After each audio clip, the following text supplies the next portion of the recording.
अस्सलाम वालेकुम Pakistan. A very good morning to all of you. कैसे हैं आप तमाम लोग? क्या हाल चाल है? ज़िंदगी कैसी गुजर रही है? उम्मीद करती हूँ कि सब खैर खैरियत से होंगे, बिल्कुल ठीक ठाक होंगे। मैं हूँ आपकी होस्ट नुदरत मुगल और एक बार फिर से आप तमाम लोगों के बीच में लेकर हाजिर हूँ नई सुबह नुदरत के साथ और वीनस एंटरटेनमेंट के साथ। आई होप कि आप तमाम लोगों का कल का डे बहुत ही अच्छा गुजरा होगा। फर्स्ट डे ऑफ वीक था, बहुत सारी मतलब जो दोबारा रूटीन पे इंसान वापस आता है तो वो वापस आया होगा रूटीन पे। सैटरडे संडे की छुट्टी के बाद, बहुत सारे इन्जॉयमेंट करने के बाद सैटरडे संडे, ऐसे कुछ लोगों के लिए सैटरडे संडे भी इन्जॉयमेंट डे नहीं होता है क्योंकि उनको पूरा वीक काम करने के बाद ये 2 ही दिन मिलते हैं जिसमें वो अपने थोड़ा सा घर को टाइम दे सकें, यानी घर के काम निपटा सकें और थोड़े से जो अपने पेंडिंग काम है उनको निपटा सकें। तो मैं समझती हूँ कि बहुत सारे लोग बेचारे जो सैटरडे संडे है उसको एज अ वीकेंड एंजॉय नहीं कर पाते, उसको वो उसी तरह से कि मतलब मंडे टू फ्राइडे बाहर के काम कर लिए और सैटरडे संडे आपने अपने घर के काम देख लिए। लेकिन फिर भी इंसान को एक्टिव रहना चाहिए, इंसान को काम करते रहना चाहिए, इंसान को प्रेजेंट माइंड के साथ ज़िंदगी में चीज़ों को मज़ीद आगे बढ़ाना चाहिए, ना कि पीछे देखना चाहिए। मैं हमेशा से आप लोगों को कहती हूँ कि पास्ट को नहीं याद रखा करें। जो हो गया, जिसने किसी ने आपकी दिल आज़ारी की, किसी ने आपके साथ बुरा किया, लेट इट बी, छोड़ दें। आज का दिन जिएं, आज का मोमेंट जिएं, वो वक्त जिएं जिस वक्त में आप लोगों के पास अल्लाह पाक ने आपको बेहतरीन मौक़े दिए हैं कि आप ज़िंदगी में आगे बढ़ सकें, आप ज़िंदगी को अच्छे से इंजॉय कर सकें, आप ज़िंदगी में अपने गोल्स अचीव कर सकें। तो मैं समझती हूँ कि अगर आपको अल्लाह पाक ने ये ज़िंदगी के मौक़े दिए हैं, चीज़ें दी हैं, तो आपको उसको बिल्कुल भी मिस नहीं करना चाहिए। अपने पास्ट को रिग्रेट करने के बजाय अपने फ्यूचर के बारे में भी सोचें और अपने प्रेजेंट को जिएं। फ्यूचर गोल्स हम तमाम लोगों के लिए बड़े ज़रूरी होते हैं। मैं बेसिकली आप तमाम लोगों से आज इंट्रो में ये बात करने वाली हूँ, जो कि मैं कहती हूँ हमेशा कि आप लोगों का अल्लाह से रिश्ता बड़ा मजबूत होना चाहिए। वो रिश्ता मजबूत कैसे होगा? वो रिश्ता ऐसे होगा कि जब तक आपको अल्लाह पाक पे कामिल यकीन नहीं होगा ना, कामिल ईमान नहीं होगा, जब तक आप ये नहीं सोचेंगे कि अगर मेरी ज़िंदगी में कुछ बुरा हो रहा है तो भी कुछ ना कुछ बेहतरी के लिए होगा, अगर मेरी ज़िंदगी में कुछ अच्छा हो रहा है तो भी कुछ ना कुछ बेहतरी के लिए होगा, अगर जो चीज़ नहीं हो रही वो भी बेहतरी के लिए है, जो चीज़ हो रही है वो भी बेहतरी के लिए, तो यकीन जानिए ज़िंदगी बड़ी आसान हो जाएगी और अल्लाह से रिश्ता बड़ा मजबूत हो जाएगा। हम अक्सर बहुत सारे कामों में ना जल्दबाजी सोच रहे होते हैं। लेट्स सपोज़ अगर मैं बात करूँ, मेरे मार्क्स आने हैं और इस साल अच्छे नहीं आए तो क्या होगा? तो भाई अगले साल अच्छे मार्क्स आ जाएंगे, कोई बात नहीं, प्रेशराइज होने की ज़रूरत नहीं है, सही है ना। अगर आपने कहीं पर कोई प्रपोजल दिया हुआ है, कोई जॉब प्रपोजल दिया हुआ है, कोई बिजनेस प्रपोजल दिया हुआ है, तो आप उसमें बड़े टेंशन वाले हो जाते हैं, अभी तक क्यों नहीं अप्रूव हो रहा, 1 दिन हो गया, 2 दिन हो गया। अरे लोगों को सालों लग जाते हैं अपने आप को बिल्डअप करने में, लोगों को सालों लग जाते हैं अपनी ज़िंदगी संवारने में। लेकिन अगर हम यही सोचते रहेंगे कि यार 1-2 दिन में बस रैपिडली फटाफट हमारा काम हो जाए, तो मैं समझती हूँ कि जल्दी का काम जो होता है वो हम सब ने सुना हुआ है, हमारे बड़े बूढ़े भी कहते हैं कि जल्दी का काम होता है शैतान का। वो इसलिए कि आपकी ज़िंदगी जो है वो मैं समझती हूँ मुख्तसर बहुत है, मुख्तसर इन अ सेंस कि आपको अपने अगले वक्त का नहीं पता, आपको अगले मोमेंट का नहीं पता, आपको नहीं पता कि आप जो ज़िंदगी चलती जा रही है आपकी वो आगे जाके किस रविश पे जाएगी, कहाँ इख्तियार करेगी, कौन सा टर्न ओवर जो है वो आप ले लेंगे। तो मैं समझती हूँ कि बिल्कुल जल्दबाजी ना करें, अपने कामों को तहम्मुल से पूरा करें। अपने कामों के लिए अगर आपकी ज़िंदगी में कोई काम है, आपकी ज़िंदगी में कोई चीज़ है, तो उसके लिए आप कोशिश करें कि अल्लाह पाक पे ज़रा कामिल ईमान रखें, अल्लाह पाक को याद करें, हर वक्त अल्लाह पाक की इबादत करें, अल्लाह पाक के ज़िक्र अस्कार करें और कोशिश करें कि आप अपनी ज़िंदगी को खूबसूरती से लेकर चलें, बजाय इसके कि आप जो है वो जल्दबाजी करें। जल्दबाजी नहीं करनी चाहिए, सोचना चाहिए, सब्र व तहम्मुल से काम लेना चाहिए, क्योंकि जब अल्लाह पाक ने इरशाद फरमाया है कुरान करीम में कि इन्नल्लाह मअस साबिरीन, कि बेशक अल्लाह ताला सब्र करने वालों के साथ है, तो मैं समझती हूँ कि अगर आप सब्र नहीं करेंगे, अगर आप चीज़ों में जल्दबाजी रखेंगे तो उस तरह से आपकी चीज़ें अचीव ही नहीं हो पाएंगी, उस तरह से आपके काम हो ही नहीं पाएंगे जिस तरह से आप उसको परस्यू करना चाह रहे हैं। बात करूँ अगर मैं आज के टॉपिक्स की, तो आज हम कुछ डिफरेंट टॉपिक्स पे आपसे बात करने वाले हैं, कुछ डिफरेंट सेगमेंट्स हमारे प्रोग्राम का हिस्सा होने वाले हैं जो सब आपके लिए बहुत ज़रूरी हैं। आज हम हेल्दी लाइफस्टाइल पे भी बात करेंगे, आज हम एजुकेशन पे भी बात करेंगे, लेकिन हम गाहे बगाहे जो है वो डिफरेंट सेगमेंट्स के साथ आपसे बात करेंगे और आप तमाम लोगों ने इसी तरह से शो के साथ जुड़े रहना है, क्योंकि आज आपके लिए बहुत सारी टिप्स हैं, मेंटल हेल्थ से रिलेटेड भी टिप्स हैं और सबसे मेन चीज़ मैं आपको बताऊँ, आज आप लोगों के लिए स्पेसिफिकली वो टिप्स हैं जिन बहनों के बाल गिर रहे हैं या हेयर फॉल के इश्यूज़ हैं या बालों से रिलेटेड कोई भी मसले मसाइल हैं। आज का शो बिल्कुल मिस नहीं करना आपने, और ना सिर्फ बहनों के नहीं भाइयों के भी, क्योंकि लड़कों के साथ भी आजकल बड़ा हेयर फॉल इश्यूज़ हैं, तो आज का शो आपने बिल्कुल मिस नहीं करना है। हेयर फॉल इश्यूज़ पे भी हम बात करने वाले हैं, साथ ही साथ हम मेंटल हेल्थ पे भी बात करेंगे, जो कि हम हमेशा करते ही हैं, लेकिन आज उसको थोड़ा सा ब्रीफली डिफाइन करेंगे, क्योंकि एक प्रॉपर सेगमेंट है उसका हम जो आज अपने शो में शामिल करेंगे। एक बहुत मज़े की चीज़ है जो कि हम सब सोचते हैं कि ज़िंदगी का हिस्सा बनाए, बट कहीं ना कहीं पीछे छूट जाती है, वो होती है जी योगा। योगा आपकी ज़िंदगी में बहुत मैटर करता है। अब योगा की कितनी टाइप्स हैं, योगा क्यों ज़रूरी है, योगा पे हम और मज़ीद क्या क्या बातें कर सकते हैं, वो आज हम जो है वो आपके साथ डिस्कस करेंगे शो में सेगमेंट्स के तौर पे। और साथ ही साथ एक बड़ा इंपॉर्टेंट टॉपिक एजुकेशन, जिस पे हम हमेशा बात करते हैं और आपको कहते हैं कि एजुकेशन पे आप जितनी बात कर लें, सुबह बात कर लें, शाम बात कर लें, दिन रात बात कर लें, रात बात कर लें, लेकिन जब तक आपको कोई प्रॉपर चीज़ नहीं मिल पाती, जब तक आपको कोई प्रॉपर जवाब नहीं मिल पाता, तब तक आपको उस पर बात करते रहनी चाहिए। तो आज हम एजुकेशन पे भी बात करने वाले हैं।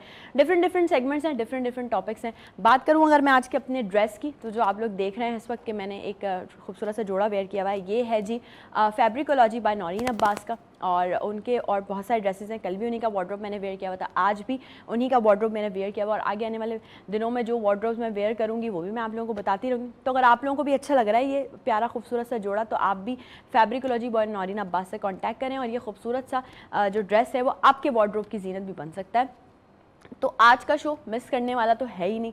डिफरेंट सेगमेंट्स होंगे, डिफरेंट टॉपिक्स होंगे जिन पे हम बात करने वाले हैं। ब्रेक पे चलते हैं, ब्रेक से जब वापस आएंगे तो आपके सामने प्रेजेंट करेंगे वन बाय वन अपने सेगमेंट्स को, अपने लोगों को। लेकिन आपने भी शो का हिस्सा बनना है ज़रूर। लाइव कॉल्स के ज़रिए आपने आज अपने सारे मसले मसाइल डिफरेंट टॉपिक से रिलेटेड जो हैं वो शो में हम तो यहाँ पर डिस्कस कर ही रहे होंगे, लेकिन आपने ऑन कॉल वो सारे मसले मसाइल हमसे ज़रूर डिस्कस करने हैं, ताकि हमारे जो एक्सपर्ट्स होंगे वो आपके सवालात के जवाब दे सके। ब्रेक पे जा रहे हैं, आपने कहीं भी नहीं जाना। We'll be right back after the short break.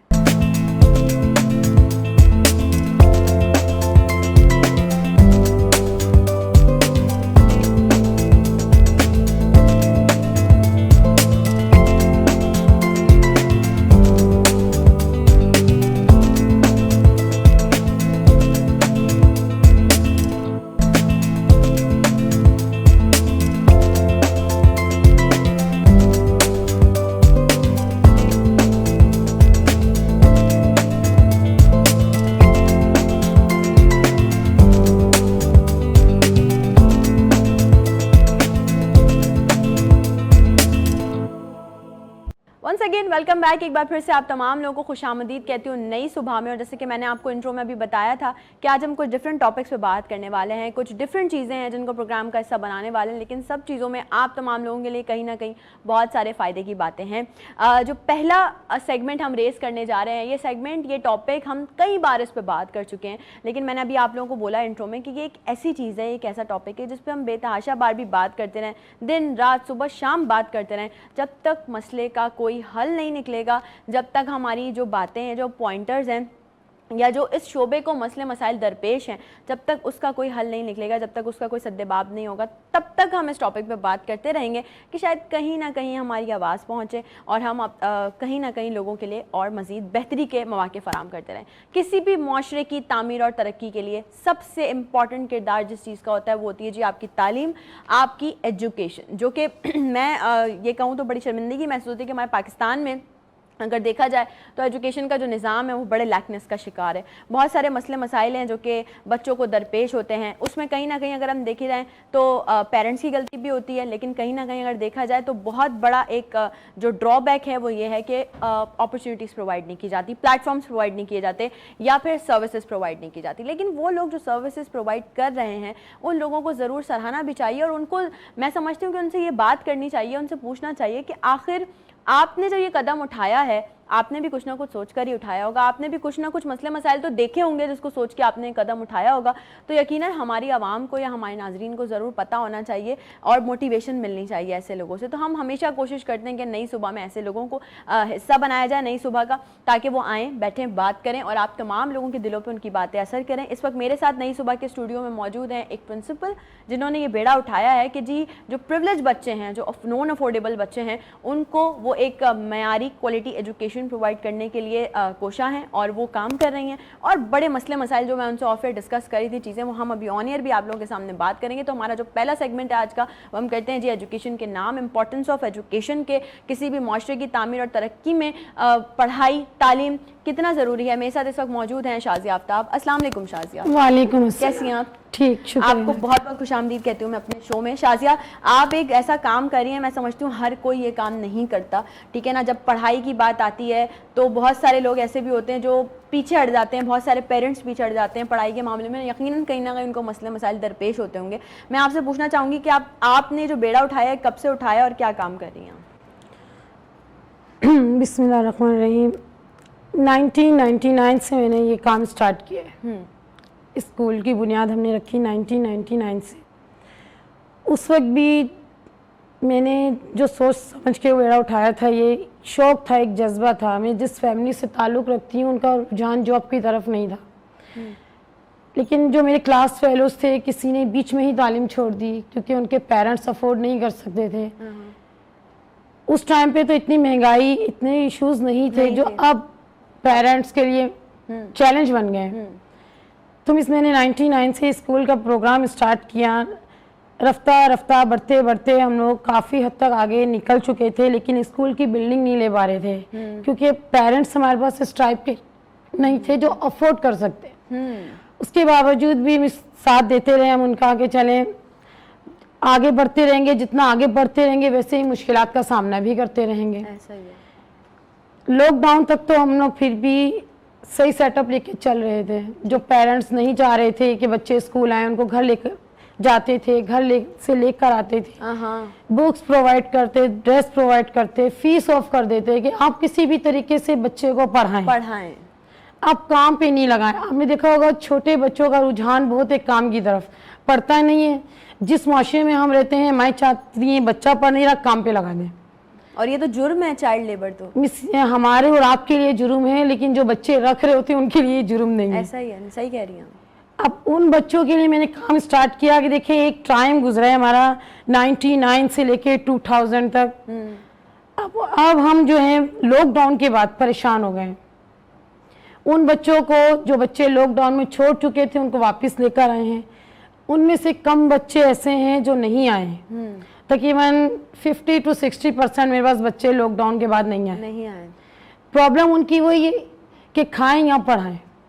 ये बड़ा एक इम्पॉर्टेंट इशू है जिससे अभी हम रेस करने वाले थे, और ये मैं ज़रूर बात करना चाहूँगी कि अगर किसी के पास जाके अवेयरनेस दी जाए, बोला जाए कि भैया अपने बच्चों को पढ़ाएं लिखाएं और उनको एक अच्छा इंसान बनाएं, तो आप ये बताएं मुझे कि मैं समझ सकती हूँ कि पेरेंट्स मजबूर भी हैं। नहीं, हम नहीं कह सकते, हम पूरा उनको नहीं उन पे ब्लेम डाल सकते। अच्छा, ऑडियंस जो मुझे देख रही है इस वक्त, नंबर स्क्रीन पे ऑन एयर है, अगर आप भी बात करना चाहते हैं शाजिया से भी, या आप हमारे आज के इस पहले सेगमेंट के बारे में कुछ बात करना चाहते हैं एजुकेशन के बारे में, तो ज़रूर लाइव कॉल्स कीजिए और शो का हिस्सा बनिए। तो शाजिया, मैं आपसे बेसिकली कह रही थी कि हम किसी के पास भी जाते हैं, लेट्स सपोज मैं एक फैमिली के पास जाती हूँ, उनको बोलती हूँ कि यार आपके बच्चे हैं, आप उनको पढ़ाएं, आप उनको स्कूल में एडमिशन क्यों नहीं दिलवा रहे, या आप उनको पढ़ाई की तरफ क्यों नहीं लेकर जा रहे हैं, तो उनका पहला जवाब ये होता है कि महंगाई है, हम अफोर्ड नहीं कर सकते, हम घर में खाना बनाएं या घर के खर्चे पूरे करें, या हम बच्चों को पढ़ाएं। क्या कहना चाहेंगे इस बारे में? जी, जो क्वेश्चन आपने किया है बिल्कुल इसी तरीके से मैं गई हूँ। 6 बच्चे एक पेरेंट्स के थे, उनके वालिद साहब की डेथ हो गई, उनके घर गई बच्चों को लेने के लिए कि आप बच्चों को भेजें मेरे पास स्कूल में, आपसे फीस, बुक्स, किसी भी चीज़ की कोई रिक्वायरमेंट नहीं कहूँगी कि आप कंप्लीट करें, वो मेरी जिम्मेदारी है। सिर्फ 3 महीने बच्चे स्कूल आए हैं और उसके बाद फिर उनकी वालदा ने स्कूल से हटा लिया कि ये मेरे साथ झाड़ू पोछे का काम करेंगे, ये इनको पढ़ाऊं या मैं खिलाऊं।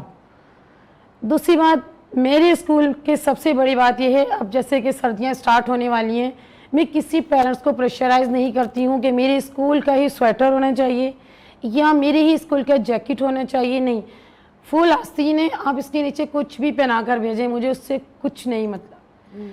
आपका बच्चा स्कूल आना चाहिए। आपको किसी बुक्स की ज़रूरत है, किसी भी चीज़ की ज़रूरत है, मैं यहाँ पे हाजिर हूँ। मुझे आप कहें, आपकी रिक्वायरमेंट में पूरे करने के लिए तैयार हूँ। कुछ पेरेंट्स ऐसे हैं जो मेरे साथ चल रहे हैं, और जो पेरेंट्स अपने बच्चों को, भाई उनका दिमाग तो लग चुका है काम के लिए, ऐसा ही है कि पढ़ाई में तो पैसे नहीं आ रहे, काम करेंगे तो 18,000, 10,000, 5,000 कुछ तो लेकर आएंगे। उनको स्कूल के लिए राज़ी करना बहुत मुश्किल काम है कि वो हमारे साथ एग्री हों और स्कूल तक आए। अच्छा, अगर स्कूल आ भी जाते हैं, सपोज डेट मैं उनको ले भी आती हूँ, तो अगले महीने उनके पास ये परेशानी होती है, इनका ड्रेस नहीं है, इनके पास बुक्स नहीं है। अब उसको अफोर्ड करना हमारे स्कूल का काम है। अब स्कूल में 300, 500, 800 फीस है, जबकि मेरा स्कूल प्राइवेट है। लेकिन मैं आपको एक बात बताऊं, अच्छी बात है कि आपने एटलीस्ट कुछ ना कुछ फीस रखी हुई है, ताकि वो कहते हैं ना लोगों की इज्जत नफ्स भी ना मजरू हो, कि बिल्कुल ही फ्री ऑफ कॉस्ट पढ़ रहे हैं। अच्छी बात है, मैं समझती हूँ इस चीज़ को हमें अप्रिशिएट करना चाहिए। जैसे कि हम हमेशा से बात कर रहे होते हैं कि यार कोई कुछ अच्छा काम कर रहा है तो एटलीस्ट उसे अप्रिशिएट ज़रूर किया जाए, ना सिर्फ हमेशा गलतियाँ ही निकाली जाएँ। अच्छा, फिर पेरेंट्स को कैसे राज़ी किया जाता है, मुझे ये बताएं ज़रा। सबसे मुश्किल काम बीइंग अ पेरेंट, आप खुद भी एक पेरेंट है ना, तो जो वालिदैन पढ़े लिखे होते हैं और सिर्फ फीस की प्रॉब्लम होती है, बुक्स अफोर्ड नहीं कर सकते, वो तो एग्री हो जाते हैं। सही। जो भी हम डिमांड रखते हैं कि भाई आपका बच्चा हमारे स्कूल में आए, जिस चीज़ की नीड है वो हम प्रोवाइड करेंगे, वो तो पेरेंट्स के लिए प्रॉब्लम नहीं है। लेकिन जो पढ़े लिखे वालिदैन नहीं है, उनको मिस एग्री करना बहुत मुश्किल काम है, बहुत मुश्किल काम है। वो बस एक ही बात बोलते हैं कि हम अखराजात अफोर्ड नहीं कर सकते, जबकि हमारे स्कूल में कोई प्रेशर नहीं है पेरेंट्स पे कि आप ये फीस दें। अगर मैंने देखा है सिलेबस के मुताबिक बच्चों की फीस नहीं आती है, बच्चों को पेपर में नहीं बिठाते हैं, एग्ज़ाम नहीं देंगे, वो इनकी फीस ड्यूज़ हैं। आप मेरे स्कूल का विजिट करें, कोई भी पेरेंट्स उठ के, अभी लाइव प्रोग्राम चल रहा है, ये बोलते हैं कि मैडम ने मेरे बच्चे को नहीं बिठाया, 1 साल की फ़ीस है। मैंने किसी बच्चे को क्लास में उठ के कभी ये नहीं कहा उठा के कि बेटा आपकी फ़ीस नहीं आई है तो मैं आपको स्कूल में नहीं बिठाऊँ, नहीं। अगर मेरे ये सवाल से वो बच्चा कल से स्कूल नहीं आएगा तो मिस मेरा मिशन तो पॉसिबल नहीं है। हाँ एग्जैक्टली, बिल्कुल। और पेरेंट्स अगर मेरा ज़रा सा साथ दें कि इस महंगाई के दौर में भी मैं किस तरह लेके चल रही हूँ, रेंट की बिल्डिंग है, एक्सपेंस है, बिजली का बिल है हमारा, वाटर टैंक हम डलवाते हैं, टीचर की सैलरी देते हैं, इन सब को अफोर्ड करना इस टाइम पे इंतहाई मुश्किल काम है।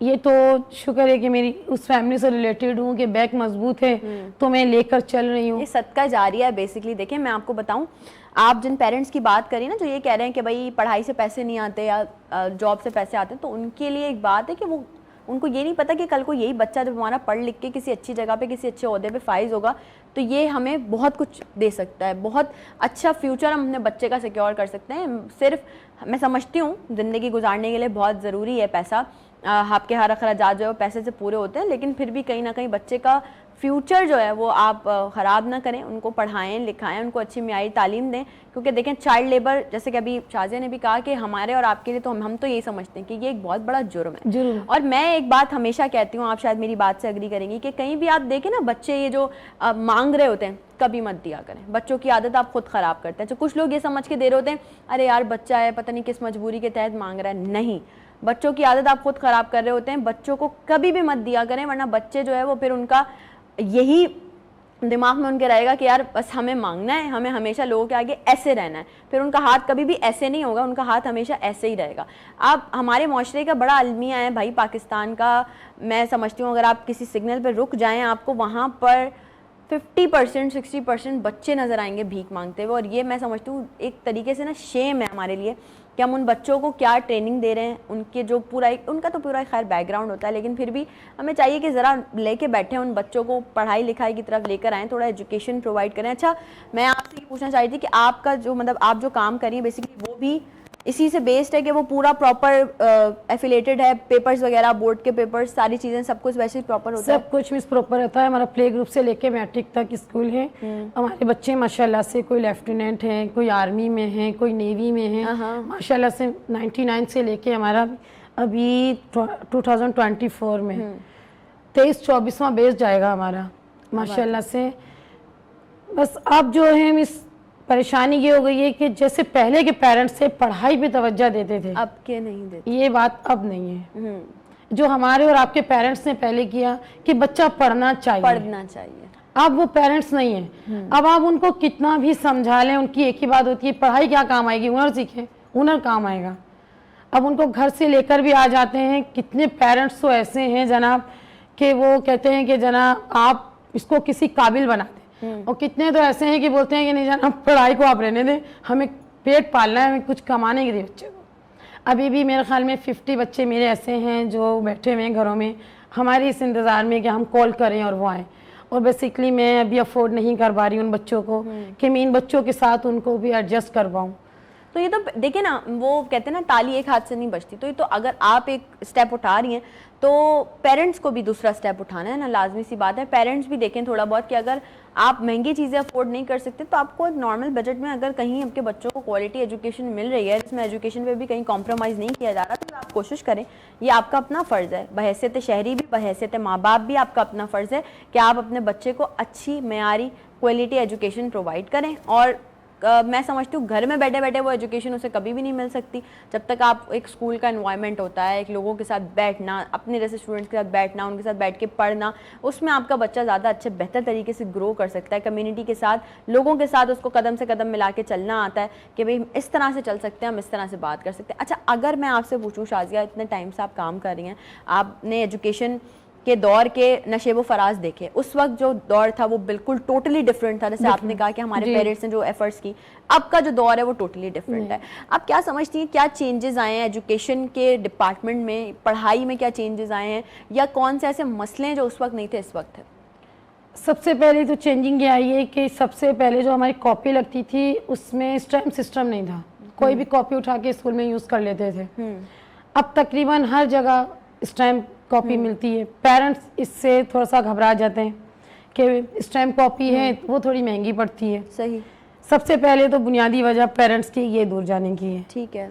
दूसरी वजह ये कि पहले जो कोर्स आता था वो 1500, 2000, मैक्सिमम 1800 आ जाता था। अब वही कोर्स आप लेती हैं तो 7000 का भी है, 6000 का भी है, पुराना भी लेंगी तो 3500 रुपये का, 3000 का है। अब जो रेंज से बाहर हो रहा है। जी, रेंज से बाहर हो रहा है। अब जो फैमिली अफोर्ड नहीं कर सकती है उनके लिए तो 1000 रुपये करना बहुत मुश्किल काम है। बिल्कुल।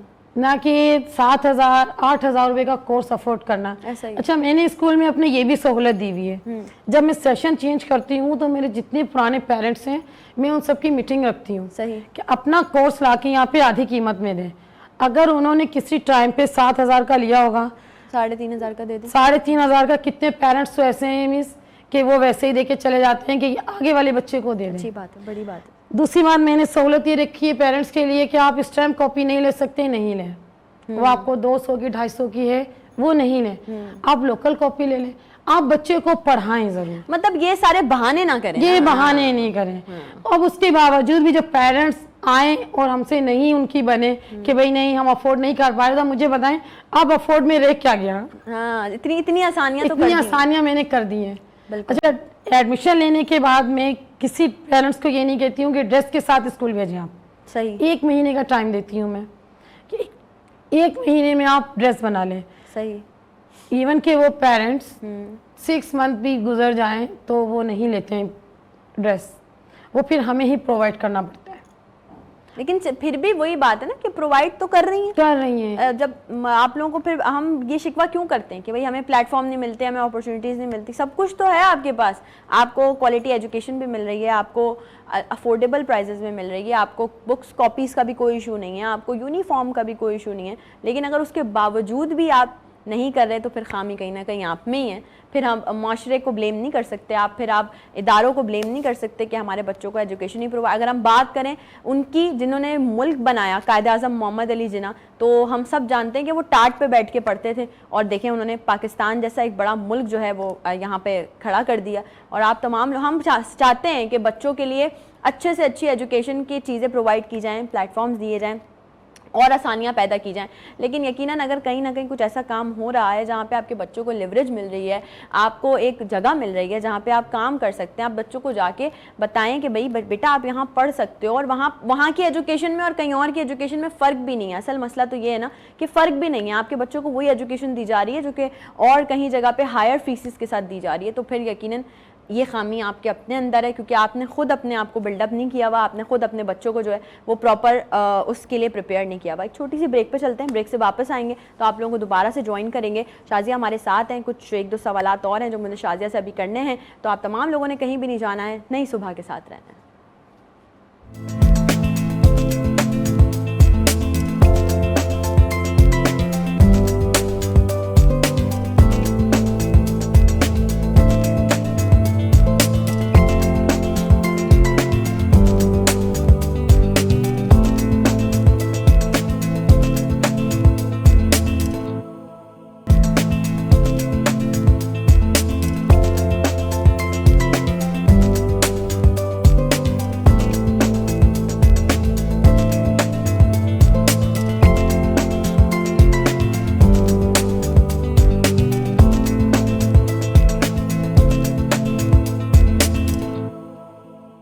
Once again welcome back. एक बार फिर से आप तमाम लोगों को खुशामदीद कहती हूँ नई सुबह में। टॉपिक हमारा चल रहा है जी इंपॉर्टेंस ऑफ एजुकेशन। शाजिया हमारे साथ मौजूद है। ब्रेक पे जाने से पहले हम बहुत सारी बातें की हमने कि एजुकेशन जो है उसको किस तरह से ईजी बना दिया है। अब मतलब अब शाजिया ने बहुत सारी चीज़ें प्रोवाइड की हैं अब प्रिविलेज बच्चों को जो कि नहीं अफोर्ड कर सकते, नॉन अफोर्डेबल है। लेकिन फिर अगेन वही बात है, वही हमारे माशरे में एक चीज़ जन्म लेती है कि हमें खुद भी तो कुछ करना है ना। हमें बहैसियत शहरी, बहैसियत कौम, हमें खुद भी अपना कुछ किरदार अदा करना है। जो लोग काम कर रहे हैं उनको सपोर्ट करना चाहिए, उनको अप्रिशिएट करना चाहिए। शाजिया, इस वक्त जो पेरेंट्स हमें देख रहे हैं जो बच्चों को नहीं पढ़ाते या एजुकेशन की तरफ नहीं लेकर आते, जैसे कि आपने कहा वो जॉब की तरफ लेके जाना चाहते हैं, वो ये चाहते हैं कि बच्चे काम करें कोई ना कोई जिससे अर्निंग हो, उन्हें क्या मैसेज देना चाहेंगी? एक मैं चाहती हूँ कोई ऐसी बात कर दें कि उनका दिल करे कि वाकई अब बच्चों को ना काम पे नहीं लगाना, पढ़ाना है। मिस, अगर हम देखें कि काम पे जाने से मसले मसाइल हल हो जाते हैं तो फिर हम माशरे में मजदूर पैदा कर रहे हैं। अगर हम चाहते हैं कि हमारा माशरा पढ़ा लिखा हो तो हमें बच्चों को तालीम की तरफ लेके जाना चाहिए। जब हम बच्चों को दरमियान ये बात रखेंगे कि बेटा आपको एजुकेशन की नीड है बनिस्बत आपको अर्निंग है, अर्निंग तो आप उस वक्त भी ले सकते हैं जब आप पढ़ जाएंगे। बिल्कुल। अगर हम ये चाहेंगे कि हमारा बेटा मजदूर है तो वो मजदूर फिर मजदूर ही पैदा करेगा। हाँ एग्जैक्टली ऐसा ही है। अगर आपने कह दिया कि तालीम हमारी बुनियादी ज़रूरतों में से एक ज़रूरत है, जैसे हमारे पास रोटी, कपड़ा, मकान, खाना, ये हमारी बुनियादी ज़रूरतें हैं, इसी में अगर आप रखें कि तालीम हमारी बुनियादी ज़रूरत है तो आप मुआशरे में मजदूर पैदा नहीं करें।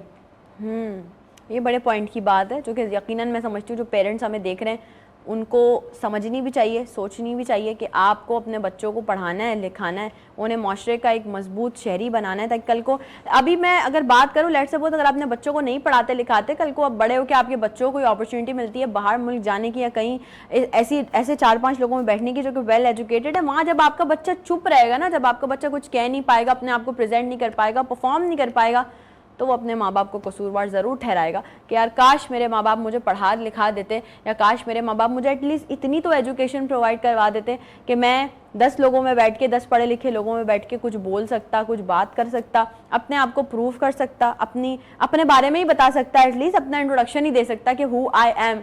लेकिन जब आपके पास कुछ भी नहीं है, जब आपके पास, मैंने ऐसे भी लोग देखे हैं शाजिया, ऐसे पेरेंट्स भी देखे हैं जो अपने घर का सामान बेच के बच्चों की फीस पे कर रहे होते हैं। मेरे पास है एक पेरेंट्स, वो अभी न्यू सेशन स्टार्ट होगा, कॉपी नहीं ले सकती हैं, तो वो घर में जो भी सामान होता है वो बेच के कहती हैं बेटियां हैं मुझे इनको पढ़ाना है।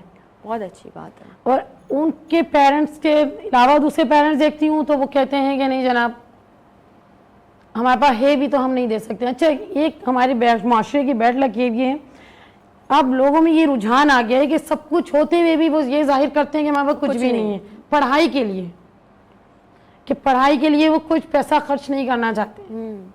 अब जब स्कूल में, मैं किसी के तो स्कूल का नहीं बता सकती, मेरे पास जो बच्चे हैं आप अफोर्ड नहीं कर सकते बच्चों को पढ़ाना, मेंबर लेकर आए। जब तक मेरी हिम्मत है और ये मेरा मिशन है कि मैं एक बच्चे को नहीं पढ़ा देती तब तक तो मैं नहीं बैठ सकती सुकून से। अच्छा, आपने इतने सारे बैजेस देखे हैं, जैसे आपने बताया कि बच्चे माशाल्लाह से अच्छे ओहदों पे फाइज हैं, तो बड़ी खुशी होती होगी, एक इनर सेटिस्फेक्शन होती होगी जब आप उन बच्चों को किसी न किसी ओहदे पे फाइज देखती होंगी। सबसे अच्छी बात यह है कि जिस वक्त हम अपने स्टूडेंट को ड्रेस में देखते हैं, नेवी, फोर्स, आर्मी, किसी में भी, तो मिस ऐसा लगता है कि नहीं देखिए ये भी तो बच्चे थे। हाँ एग्जैक्टली, जो इस पोस्ट पर आगे बैठ गए। अब जो मेरे पास बच्चे हैं ये भी तो बच्चे हैं, जबकि मेरे स्कूल में प्री मैच्योर बच्चे भी आपको मिलेंगे, स्पेशल बच्चे भी मैंने रखे हुए हैं, क्योंकि उनके पेरेंट्स तो दूसरे स्कूलों की फीस अफोर्ड नहीं कर सकते। आपको मालूम है स्पेशल बच्चे जहाँ जाते हैं उनकी फीसेस भी वैसी होती हैं। और मैं आपको बताते हुए फख्र महसूस करती हूँ कि मेरे पास जो 5 बच्चे हैं स्पेशल बच्चे, पढ़ना लिखना, अच्छी तरीके से उठना बैठना सब समझता है। क्या बात है, ये बहुत अच्छी बात है। ये मैं समझती हूँ आपके लिए, आपकी आने वाली ज़िंदगी के लिए और आपकी आखिरत के लिए एक सदका जारी है, सत्य जारी है जो कि आप कर रही हैं। और इस तरह ये देखिए, ये लोग होते हैं मोटिवेशन। शाजिया इस वक्त मैं समझती हूँ पूरा पाकिस्तान हमें देख रहा है, सोर्स ऑफ मोटिवेशन है सबके लिए, सोर्स ऑफ इंस्पिरेशन है सबके लिए। और जो लोग देख रहे हैं अगर उनके पास भी कोई ना कोई मतलब फैसिलिटेशन है इस तरह की, तो एक अकेली शाजिया जो है वो पूरा माशरा सेट नहीं कर सकती हैं। शाजिया एक मोटिवेशन है, शाजिया एक इंस्पिरेशन है। इनसे इंस्पायर होइए, इनसे मोटिवेट होइए और आप भी अपना स्टेप फॉरवर्ड कीजिए, आप आने वाले वक्तों में हमारे मुस्तकबिल के मेमारों को और मज़ीद बेहतर तरीके से बिल्डअप कीजिए। जो पेरेंट्स मुझे देख रहे हैं, खुदारा कोशिश करें कि थोड़ा सा अपना माइंडसेट चेंज करें, अपने बच्चों को पढ़ाई की तरफ लेकर जाएं, अपने बच्चों को क्वालिटी एजुकेशन प्रोवाइड करवाएं। मैं हमेशा से एक बात कहती हूँ कि अगर कोई बहुत बड़ा स्कूल है और उसके सामने किसी ने चिप्स का ठेला लगाया हुआ है या उस स्कूल के बच्चों को कोई रिक्शे वाला पिक एंड ड्रॉप देता है, तो यकीनन उस रिक्शे वाले के बच्चों का भी हक है कि वो भी पढ़ाई कर सकें, और उस चिप्स वाले ठेले वाले बच्चों का भी हक है कि वो भी क्वालिटी एजुकेशन अपने बच्चों को दे सकें। तो उसका भी दिल करता होगा यकीनन। तो ऐसे लोगों के लिए जो कि नॉन अफोर्डेबल हैं, शायद ऐसे लोग मौजूद हैं इस माशरे में जो कि उनकी हेल्प भी कर सकते हैं, उनको पढ़ाई में आगे लेके भी जा सकते हैं। वजह सिर्फ इतनी, खुद निकलना होगा बाहर, खुद जाना होगा, खुद बच्चों को लेकर जाना होगा, खुद ज़िंदगी को और मज़ीद बेहतरी की तरफ लेकर जाना होगा। शाज़िया, मैं चाहूँगी, मतलब मैं ऐसे लोगों से बेसिकली बहुत ज़्यादा इंस्पायर होती हूँ जो एजुकेशन पे काम कर रहे होते हैं, और हम आपके हमेशा साथ हैं। वीनस एंटरटेनमेंट की टीम हमेशा आपके साथ है। आपको जब कभी भी हमारी कहीं ज़रूरत पड़ेगी हम इंशाल्लाह ज़रूर हाजिर हैं, क्योंकि एजुकेशन एक ऐसा टॉपिक है कि हम भी चाहते हैं कि बच्चों की और मज़ीद फलाह बहबूद हो। आपके लिए हमारी पूरी टीम की तरफ से नेक तमन्नाएँ हैं कि आप मज़ीद अपने इस वेंचर को आगे कंटिन्यू करें और इसी तरह से बच्चों को क्वालिटी एजुकेशन प्रोवाइड करें। बेहद शुक्रिया, आपने हमें प्रोग्राम के लिए टाइम दिया। एक छोटा सा मैसेज मैं चाहूँगी जाते रहते जो ऑडियंस को आप हमारी दें। मैं चाहती हूँ कि इस काम में जो मैंने स्टार्ट किया है एक मिशन के तौर पे, जो साहिब हैसियत लोग हैं, जो अफोर्डेबल लोग हैं, वो मेरे स्कूल के बच्चों से मिले, उनके पेरेंट्स से मिले। मैं ये नहीं कहती हूँ कि मुझसे कांटेक्ट करें या मेरे थ्रू किसी से भी मिले, मेरे बच्चों से कांटेक्ट करें, मेरे पेरेंट्स से कांटेक्ट करें। और अगर समझते हैं कि कोई बच्चा किसी ऐसे इलाके में रहता है जो अफोर्ड नहीं कर सकता, उससे तो कांटेक्ट मुझे करवाएं। इंशाअल्लाह मैं अपने मिशन में पूरा उतरूंगी और उस फैमिली की, उस बच्चे की पूरी सपोर्ट करूंगी। बहुत ज़बरदस्त मैसेज और बहुत ही ज़बरदस्त एंड नोट के साथ हम अपना ये वाला सेगमेंट क्लोज करते हैं जो कह जी इंपॉर्टेंस ऑफ एजुकेशन। चलते हैं एक छोटी सी ब्रेक की जानिब, और मैं समझती हूँ कि आज यकीनन कोई ना कोई ऐसी बात भी इस एजुकेशन के टॉपिक में हुई होगी जो कि आप लोगों के दिलों पे ज़रूर असर की होगी। एक छोटी सी ब्रेक है, ब्रेक के बाद हमारे साथ दूसरा सेगमेंट स्टार्ट होगा, दूसरी गेस्ट होंगी, तो आप तमाम लोगों ने कहीं भी नहीं जाना है। Will be right back after this short break.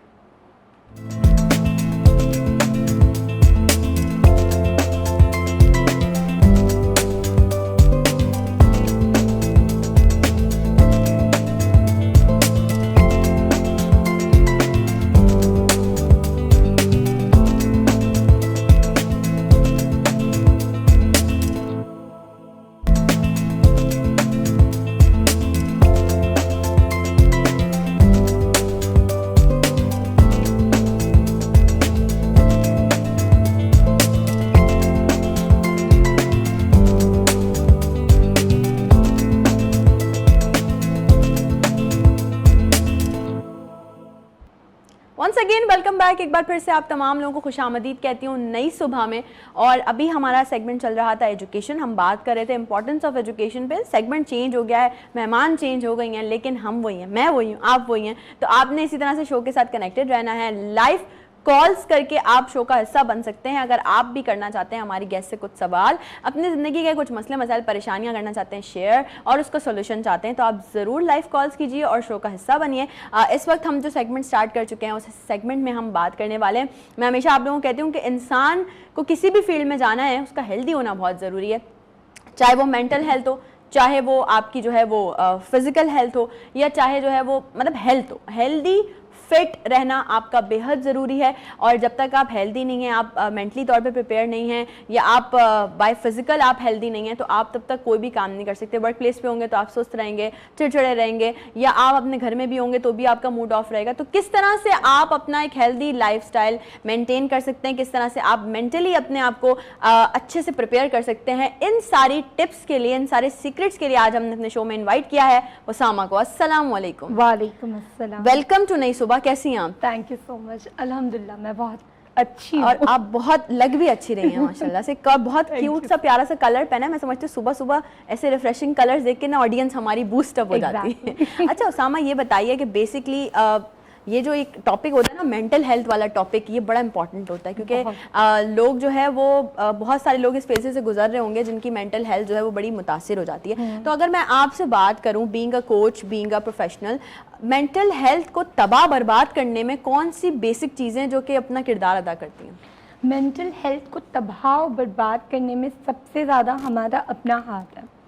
जब तक हमें अपने आप के लिए एक जो है वो सेल्फ लव जो होता है, सेल्फ केयर, सेल्फ लव, और एक हम अपने आप को प्रायोरिटाइज नहीं करेंगे तो वो चीज़ें हमारे अंदर, जैसे आपने देखा है कि मेडिसिन हम क्यों लेते हैं अपनी बॉडी को ठीक करने के लिए, तो self love is a medicine for your mental health.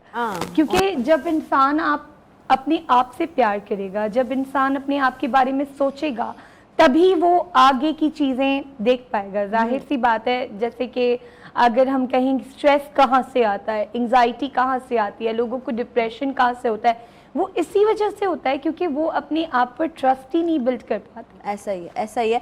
ये अपने आप से प्यार करना बहुत ज़रूरी है। मैं हमेशा कहती हूँ सुबह जब उठा करें, आईने के सामने खड़े हुआ करें और देखा करें अपने आप को और बोला करें कि देखिए अल्हम्दुलिल्लाह आई एम फिट और मैं ठीक हूँ और मैं खूबसूरत हूँ। कभी भी लोगों की बात, एक तो मुआशरा हमारा अपने आप से हमें प्यार नहीं करने देता। नहीं तो हम माशरे को इतनी इम्पोर्टेंस देते ही क्यों है? अल्लाह पाक ने हमें भेजा भी तो दुनिया में अकेले ही है और जाना भी हमने अकेले ही है। तब तो हम माशरे की नहीं सोचते कि भाई हम दुनिया में किस तरह से, किस रंग रूप से आए हैं, तो फिर हम बाद में क्यों सोच रहे हैं ऐसा। अच्छा, ये जो वर्ड्स आपने अभी कहे ना, जो टर्म्स आपने कही, एंजाइटी, डिप्रेशन और एक और स्ट्रेस, ये मैं समझती हूँ आजकल बच्चे भी हमारे बहुत सोच रहे भी होते हैं, शिकार भी होते हैं। एक्चुअली इसमें नजरत एक चीज़ है, एक तो माँ बाप ट्रांसफ़र कर रहे हैं। तो ये आप देखें कि कुछ जो ख़वातीन होती हैं वो इन लॉज से परेशान होती हैं, कुछ हस्बैंड से परेशान होती हैं, और अगर हस्बैंड अल्हम्दुलिल्लाह बहुत अच्छे निकल गए तो दोस्तों से परेशान होती हैं। ठीक है, तो ख़वातीन में ख़ास तौर पर मैं कहती हूँ कि ये चीज़ें बहुत ज़्यादा पाई जाती हैं। जैसे मैं पेरेंटल कोचिंग करती हूँ तो फिर मुझे ज़्यादातर मदर्स आती हैं कि हमारा बच्चा, भाई आप अपने बच्चे के लिए एंग्शियस क्यों हो रहे हो, वो तो अभी क्लास 1 में गया है, क्लास 2 में गया है, अभी उसने बहुत ज़िंदगी में चीज़ें देखनी है। तो उसके लिए ये है कि फादर्स का एक काम क्या है, उसने घर में फाइनेंशियल फ्रीडम देनी है ना। वो जाहिर सी बात है, अब उसमें वर्कलोड हो गया, ठीक है, बाहर की ट्रैफिक हो गई, बाहर की जिंदगी में नए नए लोगों से मिलना जुलना, वो एनर्जी ट्रांसफर कर रही है, उनकी एनर्जी जा रही है और वहाँ से स्ट्रेस, एंजाइटी सब कुछ उनके अंदर आ रही है। अब जब वो घर आते हैं तो बच्चे 2 मिनट बात करना मांग रहे होते हैं, ऐसा ही है, कुछ भी कर रहे होते हैं, तो दे हैव ऑल दिस। ये हम समझते हैं ना, हम ब्लेम कर देते हैं पेरेंट्स पे। और अभी हम जो बात कर रहे थे, कल परसों भी हमने इस बात पर डिस्कस किया है कि भाई फादर्स का एक खौफ बिठाया हुआ लोगों ने, माओ ने स्पेसिफिकली, अच्छा नहीं मान रहे, अब्बू को आने दो। भाई ऐसा नहीं करें। मतलब आपने पहले ही एक बंदे को जो है वो एक हार्ड केज में बंद कर दिया कि ये तो आपसे करेंगे ही सख्ती। तो ये ऐसा नहीं है। अब अगर आपके हस्बैंड जो हैं वो बाहर जा रहे हैं, 10 तरह के लोगों से मिलना होता है, 10 तरह की चीज़ें होती हैं, 10 तरह के मसले मसाइल होते हैं, तो जब वो घर वापस आ रहे हैं तो उन्हें एक रिलैक्सेशन और सुकून वाला माहौल मिलना चाहिए। ये सिर्फ हम हमेशा कहते हैं ना औरतें मजलूम है, औरतों पर जुल्म हो रहे हैं, औरतों पर, ऐसा नहीं है।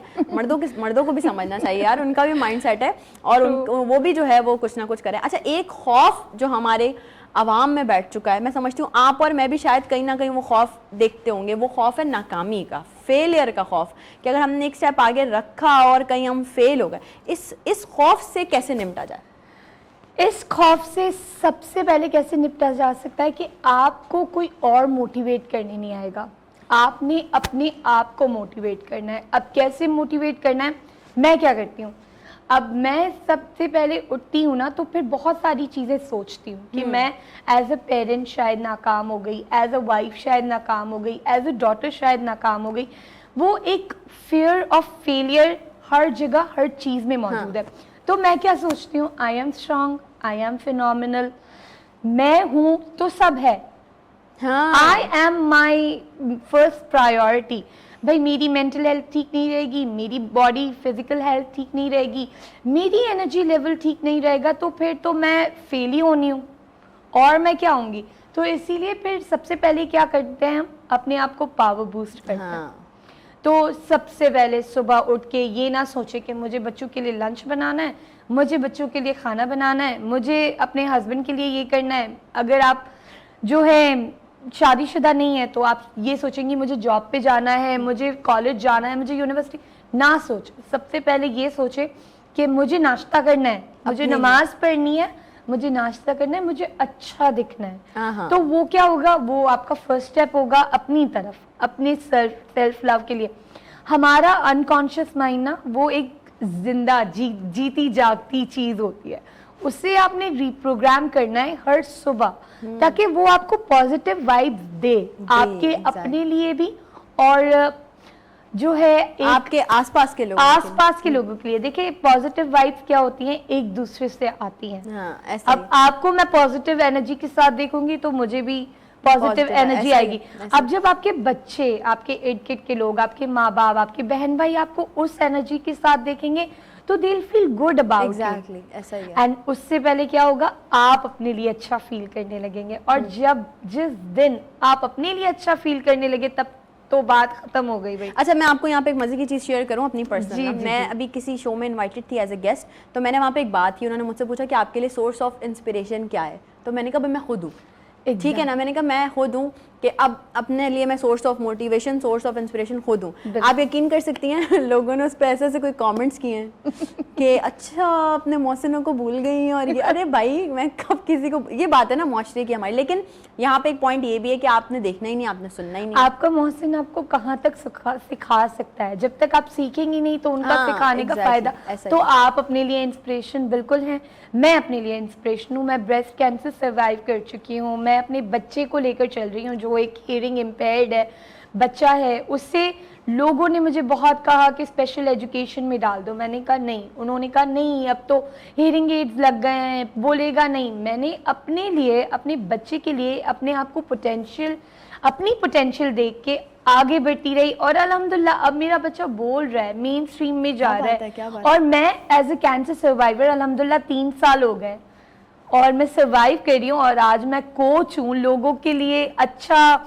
जो है सोच रही हूँ, कर रही हूँ। तो ये एक अपनी ही मेहनत होती है। और ये देखिए ना कि मतलब आपने हिम्मत नहीं हारी, हमारे लोग बड़ी हिम्मत हार जाते हैं। अगर हम फेलियर की बात भी करें, फेलियर सेट के एक और चीज़ भी कि हम स्टेप ही नहीं ले पाते, हम कर ही नहीं पाते। अगर मैंने जैसे लेट सपोज सोचना है कि मैंने लेट सपोज ट्रैवल की बात कर लें, मैंने सोचूं कि यार मैंने ट्रैवल करना है और मैं उसको प्लान कर रही हूँ सिर्फ माइंड में, लेकिन मैं स्टेप फॉरवर्ड ही नहीं कर पा रही। तो ये हमारे लोग क्यों नहीं आगे बढ़ पा रहे हैं? क्योंकि आपको अपने आप पर ट्रस्ट नहीं है कहीं ना कहीं। You know there is a खौफ कि मेरा जो है फेलियर का खौफ और नाकामी का खौफ। मगर आप ये देखें कि वो चीज़ें क्या मैटर करती हैं, इसको आप ओवरकम कैसे कर सकते हैं। सबसे पहले तो आपने ओवरकम करना है इस चीज़ को। वो किस तरह से करना है? इस तरह से करना है कि आपने जो है ना अपने आप को देखना है कि आप में पोटेंशियल कितनी है। आप हमेशा अकाउंटेबिलिटी लें। लोगों को जजमेंट करना, लोगों को ब्लेम शेम करना या माहौल को, एनवायरनमेंट को, किसी भी चीज़ को ब्लेम शेम करने से आपने कोई फ़ायदा नहीं होना। अगर आपने ट्रैवल करना है तो पहले ये देखें कि आप कहाँ तक जा सकते हैं। हैदराबाद तक जा सकते हैं, सक्खर तक जा सकते हैं, या फिर आप कनाडा तक जा सकते हैं। अपनी पोटेंशियल देखनी होगी।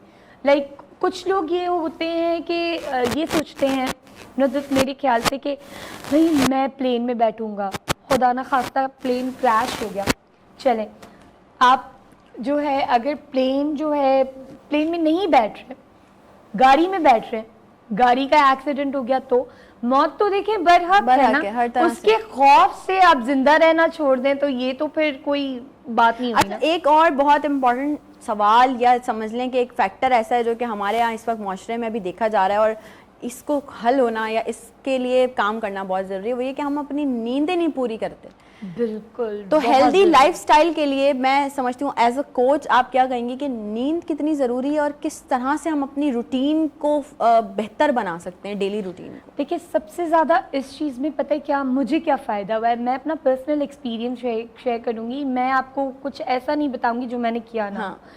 मैंने क्या किया, इसके लिए मेडिटेशन करना स्टार्ट किया सुबह में। ठीक है, जब सुबह मेरी पूरी एनर्जी के साथ होती है तो जाहिर सी बात है जब एनर्जी आपको सुबह मिल रही है तो वो आहिस्ता आहिस्ता आहिस्ता इवनिंग तक ड्रेन हो जाएगी। जब आपके अंदर एनर्जी नहीं रहेगी तो आपको नींद खुद ब खुद आ जाएगी। हम लोग क्या कर रहे हैं आजकल, सोशल मीडिया का ज़माना है, फ़ोन का ज़माना है, टेक्नोलॉजी का ज़माना है, हम अपनी एनर्जी अपने लिए नहीं उनके लिए वेस्ट कर रहे हैं। So true. ठीक है, तो मेरे ख्याल से तकरीबन 8 बजे 9 बजे आपने रात में सो जाना चाहिए, क्योंकि अल्लाह पाक ने इस वक्त तो सुबह होती है। एग्जैक्टली आजकल लोगों की यही हो रहा है। अब आप बताएं नुजरत, मैं आपको बताऊं, मैं जिस कम्युनिटी से बिलोंग करती हूँ वहाँ पे यही हो रहा है। 8 बजे तो सुबह हो होती रही है, है। बट मेरे बच्चे अल्हम्दुलिल्लाह सारे 8 बजे सो जाते हैं और मैं उनके साथ 9 बजे सो जाती हूँ। That's great. अब जब रात के 1 बजते हैं तो मेरी कभी कभी आँख भी खुल खुल जाती जाती है, है। क्योंकि I had my sleep, you know, exactly. पूरा कंप्लीट रेस्ट मुझे मिल गया है। अब 1 बजे के बाद मैं, क्योंकि EST टाइमिंग पे वर्क करती हूँ ग्लोबली, आई कोच पीपल इंटरनेशनली, तो उस टाइम फिर मैं फ्रेश भी होती हूँ, अपना काम भी हो जाता है। बट ये है कि मुझे नींद तो मिल रही है। फिर उसके बाद मैं जब 2-3 बजे तक सो जाती हूँ आराम से, तो फिर मुझे ये नहीं होता कि मुझे नींद नहीं मिली, क्योंकि वो पावर स्लीप है जो रात के 8 बजे से आपको 2 बजे तक मिलती है ना, दैट्स अ पावर स्लीप, और ये बहुत जरूरी है। अगर उसमें आप 1 घंटा भी सो लेते हैं ना, तो इमेजिन कि आपको कितना पावर मिल रहा है, because this is an experience. मेरे बच्चे स्कूल फ्रेश जाते हैं, मैं फ्रेश होती हूँ आपके सामने बैठी, एग्जैक्टली। मैं बहुत ज्यादा फ्रेश होती हूँ। क्यों? काफी लोग मुझे कहते हैं इतना जल्दी बच्चों को सुला देती हो, उनको बेचारों को टाइम क्या मिलता है? भाई, they have Friday Saturday Sunday, they can take that time, और उसके बाद दिन में भी काफी टाइम है। स्कूल में एटलीस्ट दे नीड एनर्जी। नींद पूरी नहीं होगी तो नो एनर्जी, नींद में रहेंगे। एग्जैक्टली ऐसा ही। तो स्लीप इज वेरी इंपॉर्टेंट। और नींद कब आएगी? जब आपको स्ट्रेस नहीं होगा, एंजाइटी नहीं होगी, कोई खौफ नहीं होगा, नेगेटिव इमोशंस नहीं होंगे। नेगेटिव इमोशंस में काफ़ी चीज़ें हैं जो हमारी एनर्जी ड्रेन करती हैं, जिससे सैडनेस है, हर वक्त अफसरदा रहना is not good for our health. ठीक है, हर वक्त गुस्से में रहना, हर वक्त गुस्से में रहना, वो तो एनर्जी आपकी बिल्कुल वेस्ट जा रही है, जैसे आपने डस्टबिन में फेंक दी हो। ठीक है, उसके अलावा हर वक्त गिल्ट में रहना इज़ ऑल्सो नॉट गुड। तो ये सब चीज़ें ओवरकम करने के लिए हमें अपने आप को मोटिवेट करना है। पहले तो मैं सबको, हर किसी को ये रेकमेंड करती हूँ, चाहे कोई भी इंसान ये सोच रहा है कि मैं बिल्कुल ठीक हूँ, कोचिंग काउंसलिंग आपने लेनी ज़रूरी है, क्योंकि उसमें आपके ऐसे ऐसे रूट कॉज निकल के आते हैं आप जो आपको नहीं पता होता। अंदाजा भी नहीं। एग्जैक्टली ऐसा ही है। कोई बचपन का ट्रॉमा निकल के आ जाता है, जो आपको अंदर ही अंदर खा रहा है, लेकिन आपने कभी वो बाहर से यू नो फील ही नहीं किया। बहुत अच्छी बात है ये, बल्कि ये समझने की बहुत ज़रूरत है लोगों को कि हमें लग रहा होता है हम फिट हैं, कोई इशू नहीं है, हमारे साथ कोई टेंशन नहीं, लेकिन जब काउंसलिंग होती है, जब कोचिंग होती है, तब आपका कहीं ना कहीं से पता चलता है आपको कि कुछ अंदर है जो कहाँ पर है। यकीन करें नुजरत, आजकल हर किसी को, हर दूसरे बंदे को ब्लड प्रेशर का प्रॉब्लम है, हाँ, कोलेस्ट्रॉल का प्रॉब्लम है, डायबिटीज हो रहा है। ये क्यों हो रहा है? You have to identify, you have something inside which is causing this thing. क्योंकि यू नो ब्लड प्रेशर क्यों हो रहा है? बैठे बैठे ब्लड प्रेशर हो रहा है, जाहिर है कोई ऐसी सोच है, कोई मनफी सोच है, कोई नाकामी का डर है, कोई ऐसी चीज़ है जो अंदर ही अंदर आपको गिल्ट दे रही है, रिग्रेशन है, कोई फोबिया है। इवन दो आप यकीन करें, छिपकली से डरना is also not good for you. Like हमेशा डरते रहना इज नॉट गुड। एक बार डर लिया, चलो डरना तो है, जाहिर है आपकी कमजोरी बन जाएगी। कमजोरी ना बनाए, क्योंकि वो कमजोरी क्या करती है, आपको एक फोबिया, फियर में ले जाती है कि आपको हर वक्त डर रहता है कि दीवानों पे छिपकली तो नहीं है। यू नो आपका कंसंट्रेशन वो ड्रैग कर रही है, वो नेगेटिव इमोशंस ड्रैग कर रहे हैं। तो ये जो नेगेटिव इमोशंस की आप बात करी, इनसे कैसे बचा जा सकता है? ये थॉट्स दिमाग में तो, अच्छा देखिए, मैं अगर अपनी बात करूँ, मेरे साथ भी ये है, नेगेटिव थॉट्स आते रहते हैं दिमाग में, ठीक है ना, आप कितना भी उनको वाइप आउट कर लो, लेकिन वो फिर से आ जाते हैं। तो हमें कैसे ओवरकम करना है? ओवरकम करने के लिए बहुत अच्छा सवाल किया है नुजरत आपने। अब ओवरकम करने के लिए क्या करना है? सबसे पहले तो मैंने आपको बता दिया मेडिटेशन, ठीक है। दूसरा नेचर वॉक, बाहर निकले, अपने घरों से बाहर निकले, एटलीस्ट टेक 15 मिनट्स। वो तो आप कॉरिडोर, अपने घर टू घर भी वॉक करके बाहर एनर्जी लें, हवा लें, धूप लें, विटामिन डी लें। उससे क्या होता है, आपकी बॉडी ना रिफ्रेश होने लगती है। सही, ठीक है। अब जैसे आप चरिंद परिंद को ऑब्जर्व करोगे तो आप उनके बारे में सोचने लगोगे, ठीक है। आप अपनी जो थॉट प्रोसेस है उसको डाइवर्ट करें, पॉजिटिव चीजों में लगाएं। अब एक्सरसाइज है, ठीक है, जब आप एक्सरसाइज करते हैं ना, तब आपको कुछ नहीं याद रहता। दूसरी चीज मैं सबको क्या कहती हूँ, सूरह रहमान, एज बीइंग अ मुस्लिम मुझे उससे बहुत फर्क पड़ा है। सूरह रहमान को सुनना, उसका जो है आप तर्जुमा सुने, that gives you a boost. Daily life में It's इसको so एक रूटीन में डाल दें, ठीक है। This is not any about any religion, this is about my experience, ठीक है। मैं ये करती हूँ। फिर उसके बाद आपने क्या करना है, आपने हेल्दी खाना है, हाँ, जो कि बहुत ज़रूरी है। बहुत ज़रूरी है। जब आप अपने अंदर हेल्दी ग़िज़ा, अब आप किसी प्लांट को ही ले लें, आप जब उसे पानी देते रहेंगे तो वो क्या करता है, ग्रो करता है। तो आपकी बॉडी भी, जब आप पॉजिटिव चीज़ें देती रहेंगी तो वो पॉजिटिव आपको आउटकम देगा। हाँ। कोई ट्री क्या करता है, आप जब उसे पानी देती हैं, उसको नर्चर करती हैं, आप उसे ग्रो करती है, तो वो आपको फल देता है, वेजिटेबल्स देता है, यू नो, फ्रूट्स एंड हाँ, वेजिटेबल्स। तो इसी वजह से मैं सबको ये रेकमेंड करती हूँ, एवरी क्लाइंट ऑफ माइन, कि at least observe the positive energy around you. When you observe that, your focus is on positive vibes. Exactly. ठीक है। अब जब पॉजिटिव चीज़ों पे आपका फोकस होगा तो आपकी नेगेटिविटी कहाँ होगी? ऐसा ही है। You know, you have to overcome. दूसरी, कोचिंग मैंने आपको बता दिया कि हर किसी को लेना ज़रूरी है। उसके अलावा एक चीज़, टेक अ बेटर स्लीप। मतलब अगर आज आप 1 घंटा सोइए, ट्राई टू स्लीप 2 hours। अब वो कैसे होंगे, आप अपने जिस्म को थकाएं। पूरा दिन फोन लेके सोफे पे बैठना इज नॉट थकना। Exactly. जब आप पूरा दिन सोफे पे बैठ के फोन देखते रहेंगे तो आप कहाँ थकेंगे रात में? You know, even people who work from home think we are working, you not working, you sitting. Exactly. You know, आप अपने दिमाग का इस्तेमाल कर रहे हैं मगर आपकी बॉडी वहीं पे है। मतलब आप अपने बॉडी से एक्टिव नहीं है, आप अपना माइंड यूज कर रहे हैं। Try to, you know, get used to all these positive things, ताकि आपकी जिस्म को भी थकना चाहिए। अभी क्या हो रहा है, आजकल की जनरेशन जो आप कह रही हैं कि बच्चों में है, जैसे कि आपने पहले कहा, तो बच्चों में इसीलिए है क्योंकि बच्चे स्कूल जा रहे हैं, ट्यूशन जा रहे हैं, मदरसा भी जा रहे हैं, लेकिन उनका दिमाग थक रहा है, उनकी एक्टिविटीज नहीं है कोई भी। Take them for football, take them for skating, take them for swimming, take them for basketball, take them for taekwondo. Like there are so many more things. आप वॉक करिए, आप अपने बच्चे को बॉल दे दे कि यहाँ खेलो। हाँ, exactly.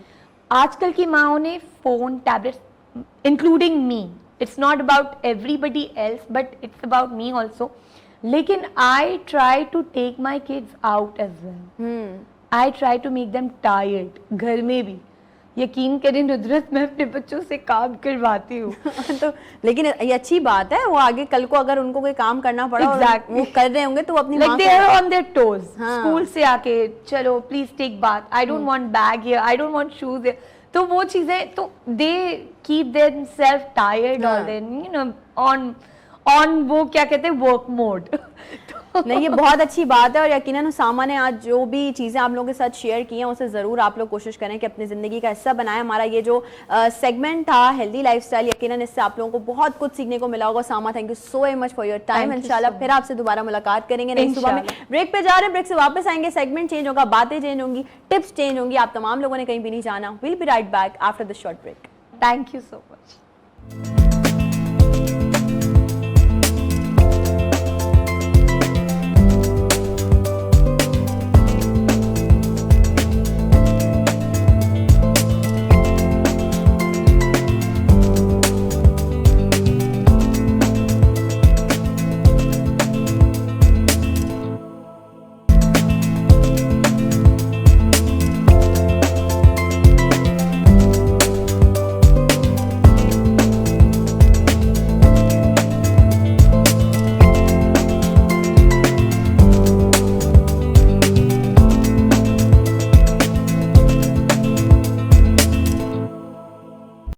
Once again welcome back. एक बार फिर से आप तमाम लोगों को खुशामदीद कहती हूँ नई सुबह में। हमने आज 2 डिफरेंट टॉपिक्स पे बात की है आप लोगों के साथ। यकीनन कुछ ना कुछ बहुत ही ज़बरदस्त आप लोगों को सीखने को मिला होगा।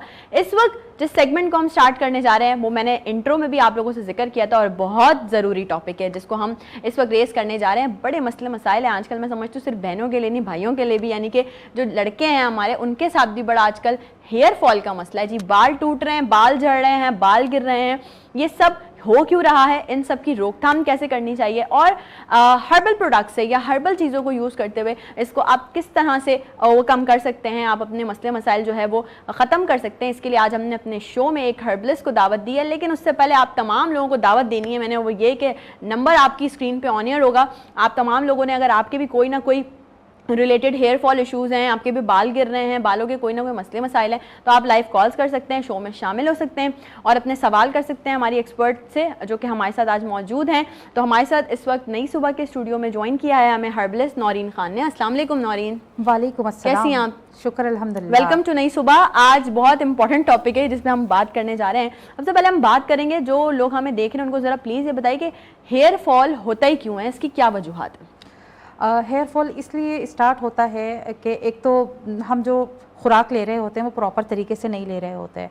दूसरी बात, जो हम केमिकल वाली चीज़ें यूज़ कर रहे होते हैं, जैसे हम शैम्पू यूज़ कर रहे हैं, अगर उसके अंदर केमिकल की मिकदार ज़्यादा होगी तो ज़ाहिर सी बात है हेयर फॉल तो स्टार्ट होगा। और भी बहुत सारे मसले मसाइल, फिर हेयर फॉल होता है, फिर उससे आहिस्ता आहिस्ता गंजपन हो जाता है, उससे फिर आहिस्ता आहिस्ता लोग कहते हैं कि हमारे बाल फ्रंट से कम हो रहे हैं, ऐसा ही है। या और केमिकल को यूज़ करने से जो है वाइट हेयर्स भी बहुत ज़्यादा हो जाते हैं।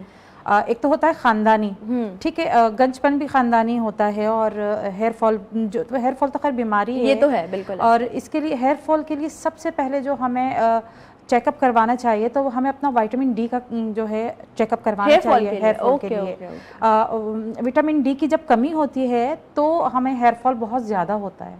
सही। जब वो कमी पूरी हो जाती है तो हेयर फॉल में कमी आ जाती है। ओके, मतलब विटामिन डी का टेस्ट बहुत ज़रूरी है सबसे पहले आपका, अगर हेयर फॉल हो रहा है उसके लिए। अच्छा, नॉर्मली हमारा हेयर फॉल इस वजह से भी हो सकता है, जैसे हम लोग हैं मीडिया पर्सन हैं, हम डेली आयरन हो रहा है या डेली कोई केमिकल्स स्प्रे लग रहा है, तो उससे भी हेयर फॉल होता है? जी हाँ, आयरन एक मशीन जब रोज़ाना हम उसको हीट करेंगे, अपने बालों को हीट देंगे, तो जाहिर सी बात है हेयर फॉल तो होगा। बालों की जो जड़ है और जो पूरी हमारी जड़ से लेकर बालों तक एक लेयर होती है, वो लेयर हीट अप होकर थोड़ी सी कमज़ोर पड़ जाती है और बाल जो है हमारा वहीं से टूट जाता है।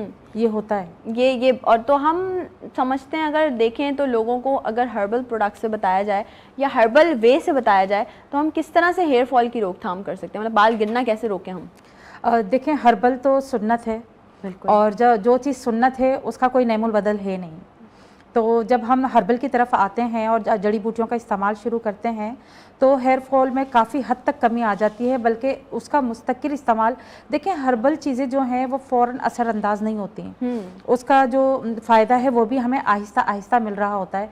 वन मंथ में जाकर उसका रिजल्ट आ रहा होता है। एकदम से वो फ़ायदा नहीं करती। लोग चाहते हैं कि हम आज रात को अगर लगा रहे हैं तो सुबह उठें तो बाल लंबे हों, हेयर फॉल रुक चुका हो, ऐसा नहीं होता। आप देखें, जो चीज़ आहिस्ता आहिस्ता रिजल्ट आपको देगी उसका जो रिजल्ट है वो देर पा भी होगा, और जो है रिजल्ट भी बहुत बेहतरीन होगा, लोगों को नज़र भी आएगा। तो कौन सी जड़ी बूटियां हैं जिन्हें इस्तेमाल करा जाए तो हेयर फॉल आपका रुक सकता है, ये बताइए? देखें, बहुत फेमस हैं, आंवला है, रीठा है, सिकाकाई है, कलौंजी है। इसके अलावा जो है इसके अंदर आप मेहंदी ऐड कर सकते हैं। उसके अलावा अलसी है, जो आपके बाल, जो लोग ज़्यादातर आयरन, आपने अभी जिक्र किया आयरन करते हैं, वो जो है अगर अलसी का इस्तेमाल करते हैं तो उनके जो डैमेज ईयर हैं वो रिपेयर होना स्टार्ट हो जाएंगे। ये सारी चीज़ें एक साथ मिक्सअप करनी है या अलग अलग? ये सारी जब एक साथ होती हैं तो ज़्यादा फ़ायदा करेंगे। सही है। और इनका पाउडर भी बना के रखा जा सकता है घर में, और आजकल तो हर्बल प्रोडक्ट्स बहुत सारी मिल रही हैं मार्केट में। जैसे मैं आपसे अगर बात करूं, आपने बताया आंवला है, रीठा है, सिकाकाई, और एक और चीज़ जो आपने बताई अलसी। इसका पाउडर आपने बना लिया तो उसको आप किसी भी ऑयल में यूज़ कर सकते हैं? नहीं, इसको आपने पानी में पकाना होगा। ओके, ठीक है। जब अच्छा, देखें, रीठे की क्वांटिटी हमें थोड़ी कम रखनी होगी क्योंकि रीठा जो है बालों को ड्राई करता है। सही। अच्छा, लोग क्या करते हैं, झाग बनता है उससे, तो रीठे की क्वांटिटी ज़्यादा कर लेते हैं। अच्छा। अब उन्हें ये पता ही नहीं होता कि रीठा खुद एक जो है ऐसा एसिड बना देता है जब क्वांटिटी ज़्यादा होती है, जो बालों को ड्राई कर देता है, तो उससे जो है फ्रीजी टाइप के बाल हो जाते हैं।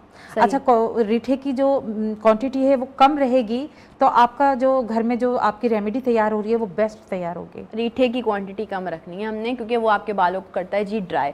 अच्छा, एक चीज़ और, जब आपने बात की कि जो हर्बल तरीक़ेकार है वो सबको पता है कि सुन्नत भी है, तो मैं एक चीज़ यहाँ पे ज़रूर पूछना चाहूँगी कि मुझे बताएं, हमारे बड़े बूढ़े भी कहते हैं, मतलब अम्मियाँ, दादियाँ, नानियाँ, चाचियाँ भी कहती हैं कि आप शैम्पू करें तो शैम्पू करने के बाद फौरन बाल झटके ना, वो टॉवल से ऐसे मत करें, वो गिरते हैं बाल, ये कुछ हैं चीज़ें जो हमें बोला जाता है जिससे मना किया जाता है। गीले बालों में कंघा ना करें, इन सारी चीज़ों के बारे में ये बताएं। बहुत अच्छा सवाल आपने किया है। ये ज़्यादातर जो मेरे कस्टमर पेशेंट होते हैं वो मुझसे बोलते हैं कि हम जो है बाल वॉश करते हैं उसके बाद टूटते हैं। ये पहली, जब हम बाल अपने वॉश करते हैं, धोते हैं, तो हमारे क्यूटिकल्स खुल जाते हैं। सही। और जब हम उनको गीले बालों में कंघा कर रहे होते हैं तो वो फ़ौरन टूट जाते हैं। एक लेयर तो खुल चुकी होती है उसकी, सेकंड लेयर पर जब वो होता है तो कंघा करने से, और कंघा भी करने का एक तरीका है। जब आप बाल वॉश करें उसके बाद पहले बालों को ड्राई करें। सही। हेयर ड्राई से नहीं, टॉवल ड्राई। Towel dry. अच्छा, टॉवल ड्राई भी आपने कहा कि उसका भी एक तरीका है कि कुछ लोग अपने बालों को नीचे करके यूँ झाड़ रहे होते हैं टॉवल से, ये गलत है। ये बालों को कमज़ोर करता है। अक्सर लेडीज़ जो हैं वो मुझे प्रॉब्लम बता रही होती हैं कि बालों की जो नोकें हैं वो 2 हो गई हैं, 2 मुँह बाल हो गए। 2 मुँह बाल हो गए। उसकी मेन रीज़न ही यही है, टॉवल से टॉवल से झाड़ रहे ओके। हैं और हम टॉवल से जो है रगड़ रहे हैं बालों को। सही। हमें बालों को टॉवल से रगड़ना भी नहीं है जल्दी में, हम बस टॉवल में लेना है और अपने बालों को इस तरह से स्क्वीज करना है। हाँ बस। और जो है जब जब्स हो जाएगा पानी तो आपके जो नेचुरल आपकी जो हवा है उसके अंदर आपके बाल ड्राई होने चाहिए, हेयर ड्राई से नहीं। ये बहुत इम्पोर्टेंट, मैं बता रही हूँ, यही बता रही हूँ कि हम भी अगर कर रहे होते हैं तो हमें भी मम्मा की तरफ से भी या नानी दादी की तरफ से भी। अच्छा, एक कॉल है हमारे पास, देखते हैं कौन और कहाँ से हैं। हेलो, अस्सलाम वालेकुम। हेलो जी अस्सलाम वालेकुम, कौन और कहाँ से बात कर रहे हैं?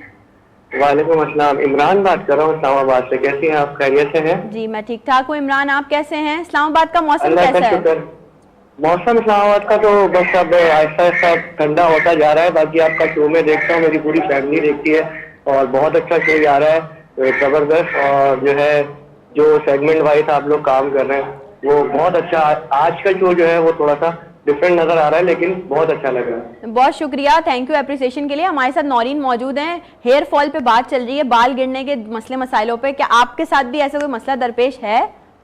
जी बिल्कुल। मैं मैम नौरीन से ये कंफर्म करना चाह रहा था कि जो ये हर्बल प्रोडक्ट्स होती हैं या हर्बल जो चीज़ें होती हैं ये मतलब जिस तरह से फीमेल के लिए, फीमेल में यूज़ करने के लिए जो है वो बेनिफिशियल होती है, इस तरह क्या ये मर्द हजरात भी यूज़ कर सकते हैं? अच्छा ठीक है, आपका सवाल नौरीन ने सुन लिया है और आप शो देखते रहिएगा, साथ ही रहिएगा। And thank you so very much for appreciating. अपना बहुत सारा ख्याल रखिएगा। अभी नौरीन आपके सवाल का जवाब दे देंगे। Imran, thank you so Thank you so much. much. Thank you ji. Naureen, जो हर्बल प्रोडक्ट्स हम फीमेल्स यूज़ कर सकते हैं, क्या वही लड़के भी, मतलब मेल हजरात भी यूज़ कर सकते हैं? मैंने स्टार्ट में बताया, हर्बल जो है जड़ी बूटियाँ जो है वो सुन्नत है। सही। जड़ी बूटियों का मैं ये कहूँगी कि सिर्फ फीमेल ही नहीं, मेल भी, और जो छोटे बच्चे होते हैं ना वो भी इस्तेमाल कर मतलब सकते इसके हैं। कोई साइड इसके इफेक्ट्स कोई नहीं साइड है। इफेक्ट्स नहीं है। इसका रिजल्ट थोड़ा देर से मिलेगा लेकिन इसके कोई नुकसानात नहीं है। आप जितना ज़्यादा इसको यूज़ करेंगे उतने ज़्यादा आपको फ़ायदे मिलते रहेंगे इससे। तो ये एक फ़ायदेमंद चीज़ है। फ़ायदेमंद अब जैसे चीज़ है। हमने अभी ये डिस्कस किया नौरीन कि हमें बाल सुखाने कैसे चाहिए या गीले बालों में कंघा नहीं, इसी तरह से मैं ये पूछना चाहूँगी ज़रूर कि क्या जो ऑयलिंग है बेसिकली, एक तो ऑयलिंग, जैसे मुझ जैसे लोग या बहुत सारे ऐसे लोग जो ऑयलिंग नहीं कर पाते टाइम की वजह से, किसी भी चीज़ की वजह से, ये तो खैर बुरी आदत है, हमें ऑयलिंग तो करनी चाहिए। वीक में हमें कितनी बार ऑयलिंग करनी चाहिए ये बताएं। और क्या ऑयलिंग और शैम्पू करने के लिए भी कोई स्पेसिफिक कोई तरीक़ेकार है, कोई प्रोसीजर है? जी जी बिल्कुल। आपके आज सवाल इतने अच्छे हैं कि बहुत सारे लोग मुझसे जो पूछते हैं, आज मेरे ख्याल से उनको सबको जवाब मिल जाएगा इस प्रोग्राम के ज़रिए। बिल्कुल। तो ऑयलिंग करने का भी तरीका होता है, वो भी एक सुन्नत के मुताबिक होता है। जब हम ऑयल करते हैं तो हमें ऑयल अपने सीधे हाथ में निकालना चाहिए। सही। सॉरी, उल्टे हाथ में निकालना चाहिए और सीधे हाथ से अपने पहले ऑयल को अपनी शहादत की उंगली से अपनी आईब्रो पे लगाना चाहिए, सीधे हाथ की आईब्रो पर, और फिर अपनी आईलैशेस पे लगाना चाहिए। सही। फिर इसी तरह लेफ़्ट साइड पे भी करना चाहिए और इसी तरह फिर ऑयल लेकर हमें पहले सीधे हाथ की तरफ सर के अंदर लगाना चाहिए और फिर उल्टे हाथ की तरफ लगाना चाहिए। इससे क्या होता है, आपकी आईब्रो, आईलैशेस भी घनी रहती हैं और आपको जो फ़ायदा मिल रहा होता है, यानी ऑयल लगाने से जो फ़ायदा, वो फ़ायदा डबल हो जाएगा। क्योंकि आप यानी सुन्नत के आपका तरीके हेयर से- फॉल सिर्फ इस तरीके, ये सुन्नत है। जब सुन्नत को आप फॉलो करेंगे तो आपका हेयर फॉल तो वैसे ही ख़त्म होना शुरू हो जाएगा। ऐसा ही है, ऐसा ही और है। इसी तरह से जब हम शैम्पू करते हैं, देखें जब हम शैम्पू केमिकल वाला यूज़ करते हैं, ठीक है, तो केमिकल वाला शैम्पू यूज़ करने से क्या होता है, हमारा हेयर फॉल जो है वो ज़्यादा हो जाता है। अब वो जितनी देर शैम्पू सर में स्टे करेगा ना उतना ज़्यादा वो नुकसान देगा। ठीक है। इसकी निस्बत जब हम हर्बल पे आते हैं, जड़ी बूटियों पे आते हैं, हम जड़ी बूटियों का शैम्पू तैयार करते हैं और उससे को अपने सर में लगाते हैं। आप उसको 2 घंटे लगा सकते हैं, उसको 4 घंटे लगा सकते हैं, उसको 6 घंटे लगा सकते हैं। मैं अपना बताऊं कि जब मैं शैम्पू बनाती हूँ, इस तरह का रेमेडी घर में बनाती हूँ, तो जब अपने सर में लगाती हूँ तो जितनी देर तक मैं अपने सर में लगाती हूँ उतने ज़्यादा मेरे जो बाल हैं तो खूबसूरत हो जाता है। क्या बात। अच्छा, ऑयल का भी मुझे बताया ना, ऑयल की क्या टाइम ड्यूरेशन होती है? जैसे हम लोग कहते हैं रात को लगा लो, पूरी रात छोड़ दो और फिर सुबह उठ के आप हेड वॉश कर लो, तो क्या यही सही है या इसका कोई स्पेसिफिक टाइम है कि तेल इतनी देर के लिए बालों में छोड़ना चाहिए? देखिए, अक्सर लोग कहते हैं कि जो ऑयल है वो आप कम से कम 2 घंटे लगाएं। सही। मेरा कहना यह है कम से कम 4 घंटे से लेकर पूरी रात तक आप लगा सकते हैं। ठीक कम है। से कम 4 घंटे, और वैसे पूरी रात अपने सर में लगाएं। हमारे बालों को खुराक की ज़रूरत होती है। हम अपने बालों को प्रॉपर तरीके से खुराक नहीं दे पा रहे होते हैं, ऑयलिंग नहीं कर रहे होते हैं, और भी बहुत सारी चीज़ें हैं। आप जैसे जैसे डिस्कस कर रही हैं वैसे आगे और भी बातें पता चलेंगी। तो जब हम ऑयल लगा रहे होते हैं और उसको जब वॉश करते हैं तो हमें क्या होता है कि जब हम केमिकल शैम्पू लेते हैं तो बहुत सारा शैम्पू चाहिए होता है हमारे बालों में से ऑयल को निकालने के लिए। हाँ बिल्कुल। इसकी निस्बत जब हम जड़ी बूटियाँ यूज़ कर रहे होते हैं तो उससे जो है एक ही बार में आपके सर में से जो है ऑयल निकल जाता है। अच्छा, एक और चीज़ जो मुझे यहाँ पे एकदम मेरे रेज हो गई आपकी बात के जवाब में, कुछ लोग हर्बल प्रोडक्ट्स पे इसलिए भी हमने एक मिसकॉन्सेप्शन देखा है, जैसे ये है मिसकॉन्सेप्शन, जब हम और केमिकल वाले शैम्पू यूज़ कर रहे होते हैं तो वो भाई झाग बहुत ज़्यादा बनते हैं और आप बालों में लगाते तो एकदम से फोगी हो जाता है। जब हम हर्बल पे जाते हैं तो ना तो झाग, बहुत सारे ऐसे शैम्पूज होते हैं जिनमें झाग ज़्यादा बन रहे होते हैं, तो लोग समझते हैं अरे ये तो बेकार है। मतलब लोगों ने झाग सोच ली है कि जिसमें झाग बनेंगे वो ज़्यादा अच्छा है। तो ये मुझे बताएं कि ये मतलब जो इनमें झाग वाग हर्बल शैम्पूज वगैरह में नहीं बनते हैं, लेकिन ये इफेक्टिव कितने हैं बालों के लिए? देखिए, झाग में मैं तो ये सोचती हूँ कि झाग बनना ज़रूरी नहीं है।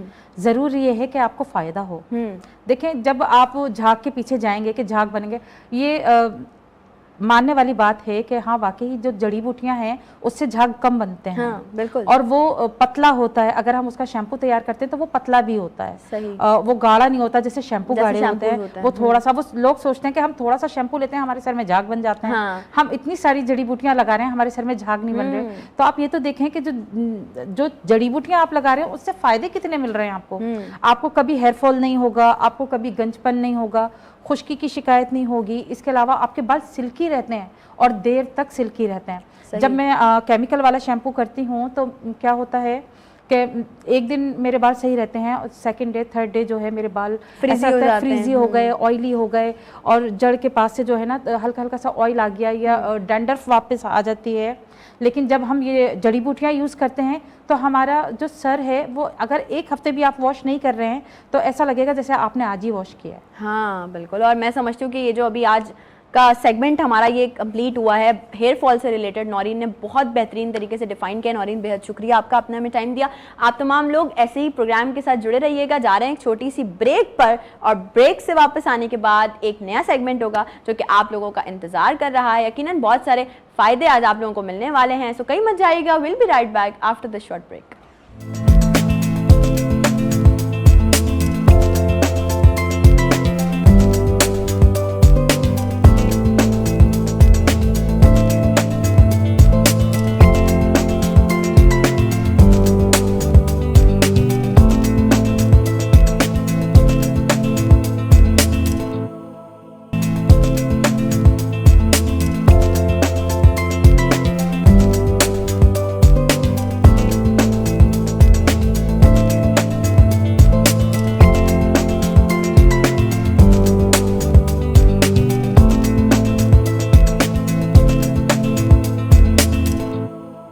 Once again welcome back. एक बार फिर से आप तमाम लोगों को खुशामदीद कहती हूँ नई सुबह में। और आज का शो हम थोड़ा सा डिफरेंट कर रहे हैं। डिफरेंट टॉपिक्स हैं, डिफरेंट सेगमेंट्स हैं जिसमें हम बात कर रहे हैं। हमारे डिफरेंट एक्सपर्ट्स हमारे साथ मौजूद हैं और ये है हमारा जी शो का लास्ट सेगमेंट। लेकिन वो कहते हैं ना last but not the least, ये वो वाला सेगमेंट है क्योंकि मैंने आप लोगों से इंट्रो में बात की थी। मैंने आपसे स्टार्ट में कहा था कि हमारे माइंडसेट को थोड़ा सा चेंज होने की ज़रूरत है, हमें अवेयरनेस आने की ज़रूरत है, हमें इस बात की नॉलेज होने की ज़रूरत है कि जिन चीज़ों को हम जो सिर्फ सुन रहे हैं, देख रहे हैं, उन चीज़ों को हमें ज़िंदगी में इम्प्लीमेंट भी करना चाहिए। उनसे क्या क्या फ़ायदे हो सकते हैं, उनसे क्या क्या चीज़ें आप लोगों की ज़िंदगी में बेहतर बन सकती हैं, ये आप लोगों को अंदाज़ा ही नहीं है। तो इन्हीं चीज़ों पर अवेयरनेस और इन्हीं बातों को आप तमाम लोगों के सामने रखने के लिए आज का जो लास्ट सेगमेंट हम करने जा रहे हैं वो करने जा रहे हैं जी योगा का सेगमेंट। आप लोगों को पता है योगा ज़िंदगी में बहुत बहुत ज़रूरी है, लेकिन अभी भी बहुत सारे लोग ऐसे हैं जो कि शायद जिनका माइंडसेट क्लियर ही नहीं है कि बेसिकली योगा क्या है, मेडिटेशन क्या है, इनमें क्या डिफरेंस है। और इसके अलावा हम योगा अगर करेंगे, थोड़ा सा टाइम अपने लिए निकालेंगे, थोड़ा सा टाइम अपनी ज़ात को देंगे, तो इससे हमारी ज़िंदगी बहुत खूबसूरत बन सकती है। तो आज इसी टॉपिक पे बात करने के लिए हमने नई सुबह में दावत दी है अपने लास्ट सेगमेंट में योगिनी हिना सुहेल को। अस्सलाम वालेकुम हिना, वेलकम टू नई सुबह। Thank you. कैसी हैं आप? मैं जो कह रही थी मैं सही कह रही थी, आप एग्री करेंगे मेरी बात से कि आप माइंडसेट क्लियर होने की जरूरत है लोगों को। सबसे पहले मैं चाहूंगी कि जरा हमारी ऑडियंस को ये बताइए कि योगा बेसिकली क्यों इम्पोर्टेंट है, योगा के क्या क्या फवाइद हैं जो कि लोगों को जिंदगी और मजीद खूबसूरत बना सकते हैं। योगा क्यों इम्पोर्टेंट है? योगा सबसे पहला योगा का फ़ायदा होता है वो आपकी सेहत पर होता है। पहले तो सबसे पहले जिस्मानी सेहत पर, और उसके बाद आपकी नफ्सियाती ज़हनी सेहत पर, आपकी इमोशनल सेहत पर, और उसके बाद आपकी स्पिरिचुअल सेहत पर, क्योंकि स्पिरिचुअल सेहत भी ज़रूरी है, बहुत ज़रूरी है। सबसे पहले तो आपकी फ़िज़िकल फिटनेस आ गई। योगा आपको एक्टिव रखेगा सारा दिन, आपको फ्रेश रखेगा अगर आप सुबह योगा कर लेते हैं तो। ठीक है, जब आप योगा कर रहे होते हैं तो आपका वेट बड़ा कंट्रोल में रहता है, स्किन बहुत अच्छी रहती है। अच्छा, योगा स्किन पे भी इफेक्टिव? बिल्कुल बिल्कुल बिल्कुल। योगा इज़, जब आप योगा सही एज में अगर आप जल्दी स्टार्ट कर दें तो it actually stops the ageing process, और अगर आप थोड़ा लेट स्टार्ट करते हैं तो वो कहीं कहीं योगा अगर अच्छी तरह कर रहे होते हैं तो वो रिवर्स भी कर देता है एजिंग प्रोसेस को। Oh nice. So what do you think how old I am? I don't have any idea. वैसे भी लड़कियों की कहते हैं नहीं एज बतानी। लड़की तो छोड़ दें आप, लड़कियों से की कैटेगरी से ऊपर हुई मैं। फिर भी लेकिन नहीं, I don't have any idea. So I am 40+. I have very, mashallah, adult 2 kids. Nice, और yoga, because I have been practicing since 18 years. 18 years से practitioner हूँ मैं योगा की। तो योगा जो है वहाँ पर एक, पहले तो मेरी एज रिवर्स करके और फिर एज को एक जगह पे जाके स्टॉप कर देता है। Okay, that's nice. सो और एज स्टॉप का मतलब सिर्फ आपकी स्किन की फ्रेशनेस नहीं हो जाती है, सिर्फ आपके बाल सफ़ेद नहीं हो रहे, ऐसा नहीं हो जाता, या झुर्रियाँ नहीं आ रही हैं, ऐसा नहीं होता। एजिंग डिले होने का मतलब ये भी होता है कि आप फिजिकली कितने एक्टिव हैं, कितने एजाइल हैं, ज़िंदगी के अंदर कितने ज़्यादा इन्वॉल्व्ड हैं। सो ऐसा नहीं है कि आप अपनी एक फॉर एग्जांपल मेरी एज में मैं खवातीन को देखती हूँ तो वो यूजुअली बेड पर होती हैं। हाँ, ऐसा ही है, क्योंकि वो अपने उस टाइम में एक्टिव नहीं रही हैं। हाँ, या ज़मीन पे बैठ के नमाज नहीं पढ़ पा रही होती हैं, या बहुत सारे घर के ऐसे काम हैं जो यूजुअली वो नहीं कर पा रही होती हैं, बच्चों के साथ इतना ज़्यादा इन्वॉल्व नहीं हो पा रही होती हैं। सो जब आप योगा कर रहे होते हैं या कोई भी एक्सरसाइज कर रहे होते हैं तो वो आपको इतना एक्टिव रखता है काफ़ी एज तक कि आप अपने बच्चों की खुशियों के अंदर साथ में मिलके उनको एंजॉय कर सकें। एग्जैक्टली ऐसा ही है। मैं यही बात करती हूँ कि अगर आप अपने लिए टाइम निकालेंगे, अपने लिए योगा को थोड़ा सा टाइम दे देंगे, ज़िंदगी की किसी स्टेज पे जाके जब आप खड़े होंगे तो आपको रिग्रेट नहीं होगा कि यार काश उस वक्त हम अपना ख्याल कर लेते। अच्छा, ये जो मैं आपसे अभी इंट्रो में भी लोगों से बात करी थी कि योगा और meditation, there are 2 different things. Meditation is a part of yoga. ठीक है, ओके। मेडिटेशन योगा का वो हिस्सा है जो हमारी जहनी सेहत के लिए बेहतर होता है, सही, इनहेलेशन और एक्सहेलेशन के साथ। सो वो आपकी ब्लड की प्योरिफिकेशन भी हो रही होती है, स्किन खुद ब खुद आपकी बेटर होना शुरू हो जाएगी। जो बात है, योगा की वजह से स्किन भी आपकी अच्छी हो सकती है, ये मुझे बात आज पता चली। तो उसको मैं चाहूँगी थोड़ा सा डिफाइन करें ब्रीफली कि स्किन पे कैसे इफेक्ट होगा योगा का। सो जब आप योगा के पोजेस को प्रैक्टिस कर रहे होते हैं तो ब्रीदिंग की एक प्रैक्टिस कर रहे होते हैं, साथ में कुछ पोजेस में आप एक्सहेलेशन कर रहे होते हैं और कुछ पोजेस में आप इनहेलेशन कर रहे होते हैं। ठीक है, जब आप बहुत अच्छी तरीके से सांस लेते हैं, क्योंकि जब हम वैसे रेगुलर नॉर्मली बैठे हुए होते हैं तो हम सांस के ऊपर इतना फोकस नहीं कर रहे होते और कंप्लीट ब्रेथ ना इनहेल करते हैं ना ही एक्सहेल करते हैं। एग्जैक्टली। ठीक है, तो बॉडी से बहुत सारे टॉक्सिन्स हमारी बॉडी के अंदर रह जाते हैं, वो रिलीज नहीं होते, और जब कंप्लीट टॉक्सिन्स रिलीज करते हैं हम ब्रेथ के थ्रू और अच्छी फ्रेश एयर इनहेल करते हैं तो हमारी ब्लड प्योरिफिकेशन भी होती है। और जब आपका ब्लड प्योरीफाई होगा तो फिर आपकी स्किन के ऊपर फौरन इफेक्ट आना शुरू हो जाएगा। स्पेसिफिक टाइमिंग्स योगा के लिए क्या है? So it's better to do the first thing in the morning. आप योगा अगर आप first thing in the morning करें, बट कोई स्पेसिफिक टाइमिंग नहीं है। सिर्फ एक शर्त ये है कि आपको खाना खाए हुए कम से कम 1.5 से 2 घंटा हो चुका हो। आपको खाली पेट योगा करना चाहिए। पेट अगर आपने खाना अभी खाया है तो आप बेहतर है कि प्रैक्टिस ना करें। अच्छा, मैं ये एक और चीज़ सुनी, योगा और एक्सरसाइज में डिफरेंस है? योगा भी एक एक्सरसाइज भी है। हाँ एग्जैक्टली, क्योंकि ये बहुत सारे लोग माइंडसेट शायद ये बना हुआ है कि अगर हम एक्सरसाइज करें तो हम योगा कर रहे हैं। हम एक्सरसाइज कर रहे हैं तो एक्सरसाइज कर रहे हैं, योगा कर रहे हैं तो भी हम एक्सरसाइज भी कर रहे हैं। ठीक है, तो मतलब थोड़ा तो बहुत तो डिफरेंशिएट कहीं ना कहीं है। योगा की एक्सरसाइजेस ऑफ कोर्स ट्रेडिशनल हमारी जिम की एक्सरसाइजेस से डिफरेंट होती Different हैं, लेकिन हम बॉडी वेट के ऊपर काम कर रहे होते हैं। सो जिम में जब आप वज़न उठा रहे होते हैं, स्ट्रेंथ ट्रेनिंग कर रहे होते हैं, सो योगा में वही सेम स्ट्रेंथ ट्रेनिंग आप पोजेस को होल्ड करके अपने बॉडी वेट के ऊपर भी कर सकते हैं। ओके, या और सिंस आप अपनी बॉडी को ही इस्तेमाल कर रहे होते हैं तो एजिलिटी थोड़ा ज़्यादा होती है, लॉन्जेविटी ज़्यादा होती है, आपकी एजिंग का प्रोसेस स्लो कर देता है, स्लो कर देता है, आपकी मूवमेंट्स ज़्यादा अच्छा, और आपके बॉडी पोस्चर पे भी बहुत ज़्यादा इफेक्टिव होता है योगा। course. अच्छा, लोगों का माइंडसेट, हमारे वाले बड़े शॉर्टकट वाले लोग हैं कि बस अब आज से हमने कुछ शुरू किया तो कल ही वेट लूज हो जाए हमारा, बस कल ही हम 4-5 kg जो है शेड आउट कर दें, तो ये तो इतनी जल्दी तो पॉसिबल नहीं है। बहुत this is a very good question by the way. बहुत ज़्यादा लोग ऐसे आते हैं कि 1 महीने के अंदर कितना वेट लूज हो जाएगा, which is I would say कि 1 महीने जो सालों के अंदर वेट बढ़ाया है वो 1 महीने के अंदर लूज नहीं हो सकता। It's very unhealthy. अगर कोई प्रोडक्ट यूज़ कर रहे हैं या कोई ऐसी चीज़ की तरफ जा रहे हैं जो बहुत तेज़ी से आपका वेट लॉस करे, तो वो अनहेल्दी प्रैक्टिसेस हैं, उनको अवॉइड करना चाहिए, बाद में बीमारियाँ होती हैं, बाद में उससे बहुत ज़्यादा आपकी मतलब बीमारियाँ हो सकती हैं। और भाई ये खुदारा ऑडियंस से मैं ज़रूर बोलना चाहूँगी कि भाई ये इस चीज़ों को थोड़ा सा सोच लें, समझ लें कि ऐसा नहीं है कि चुटकी बजाई या छड़ी घुमाई और आपका वेट लूज हो गया। अच्छा, अप्रॉक्सीमेटली देखा जाए अगर जो लोग प्रॉपर योगा कर रहे हैं या जो लोग प्रॉपर मेडिटेशन कर रहे हैं, मेडिटेशन से मैं समझती हूँ हम स्पिरिचुअली कनेक्टेड होते हैं, हमारी स्पिरिचुअल जो है वो हेल्दी रहते हैं। यस, मेडिटेशन की बहुत ज़्यादा हायर लेवल होते हैं जो स्पिरिचुअल होते हैं। ओके, तो मतलब अगर हम स्पिरिचुअल अपनी हेल्थ को हमने मेंटेन रखना है तो हम मेडिटेशन कंटिन्यू करें। अच्छा, मेडिटेशन का क्या टाइम स्लॉट है, ज़रा ये बताइए। अगेन, मेडिटेशन का जिस तरह से योगा का कोई स्पेसिफिक टाइम नहीं है, मेडिटेशन का भी कोई स्पेसिफिक टाइम नहीं होता, बट इट इज़ गुड कि आप अर्ली मॉर्निंग मेडिटेट करें ताकि पूरा दिन फ्रेश रहे, मेंटली फ्रेश रहे, और रात को सोने से पहले मेडिटेट करें ताकि बॉडी रिलैक्स हो, ठीक और है, नींद की आपकी कमी का शिकार ना हो। नींद तो बहुत ज़रूरी है। अभी हम पिछले वाले सेगमेंट में भी ये बात कर रहे थे कि हमारी आजकल की हमने बनाया हुआ है ट्रेंड के हमने उठना ही शाम में 6-7 बजे है जाके कहीं, और फिर रात सुबह सोना है हमने। हाँ। लेकिन हमने सुना हुआ भी early to bed early to rise, ये सारी चीज़ें, तो नींद कितनी ज़रूरी है? नींद सबसे ज़्यादा, देखें, हमारी बॉडी ऑटो ट्यून्ड होती है दिन की रोशनी के हिसाब से काम करने के लिए।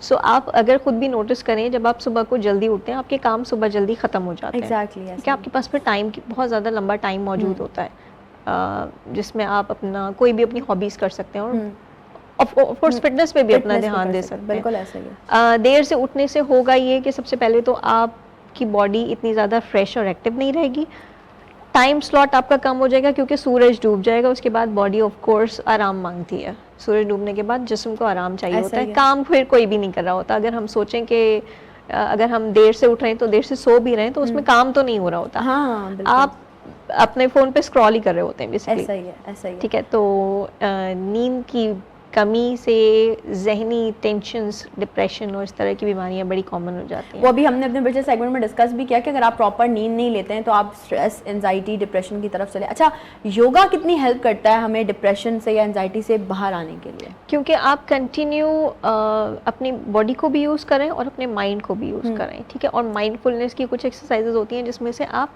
आउटर इन्वायरमेंट को स्विच ऑफ कर देते हैं। सही, ठीक है ना, वो आप तक पहुंचता नहीं है। फिर आप जब प्रैक्टिस के अंदर आ जाते हैं तो कुछ अरसे में आदत हो जाती है आपके माइंड को कि बाहर की जो स्ट्रेसेस हैं, जो परेशानियां हैं, वो आपके अंदर मुंतकिल ना हो।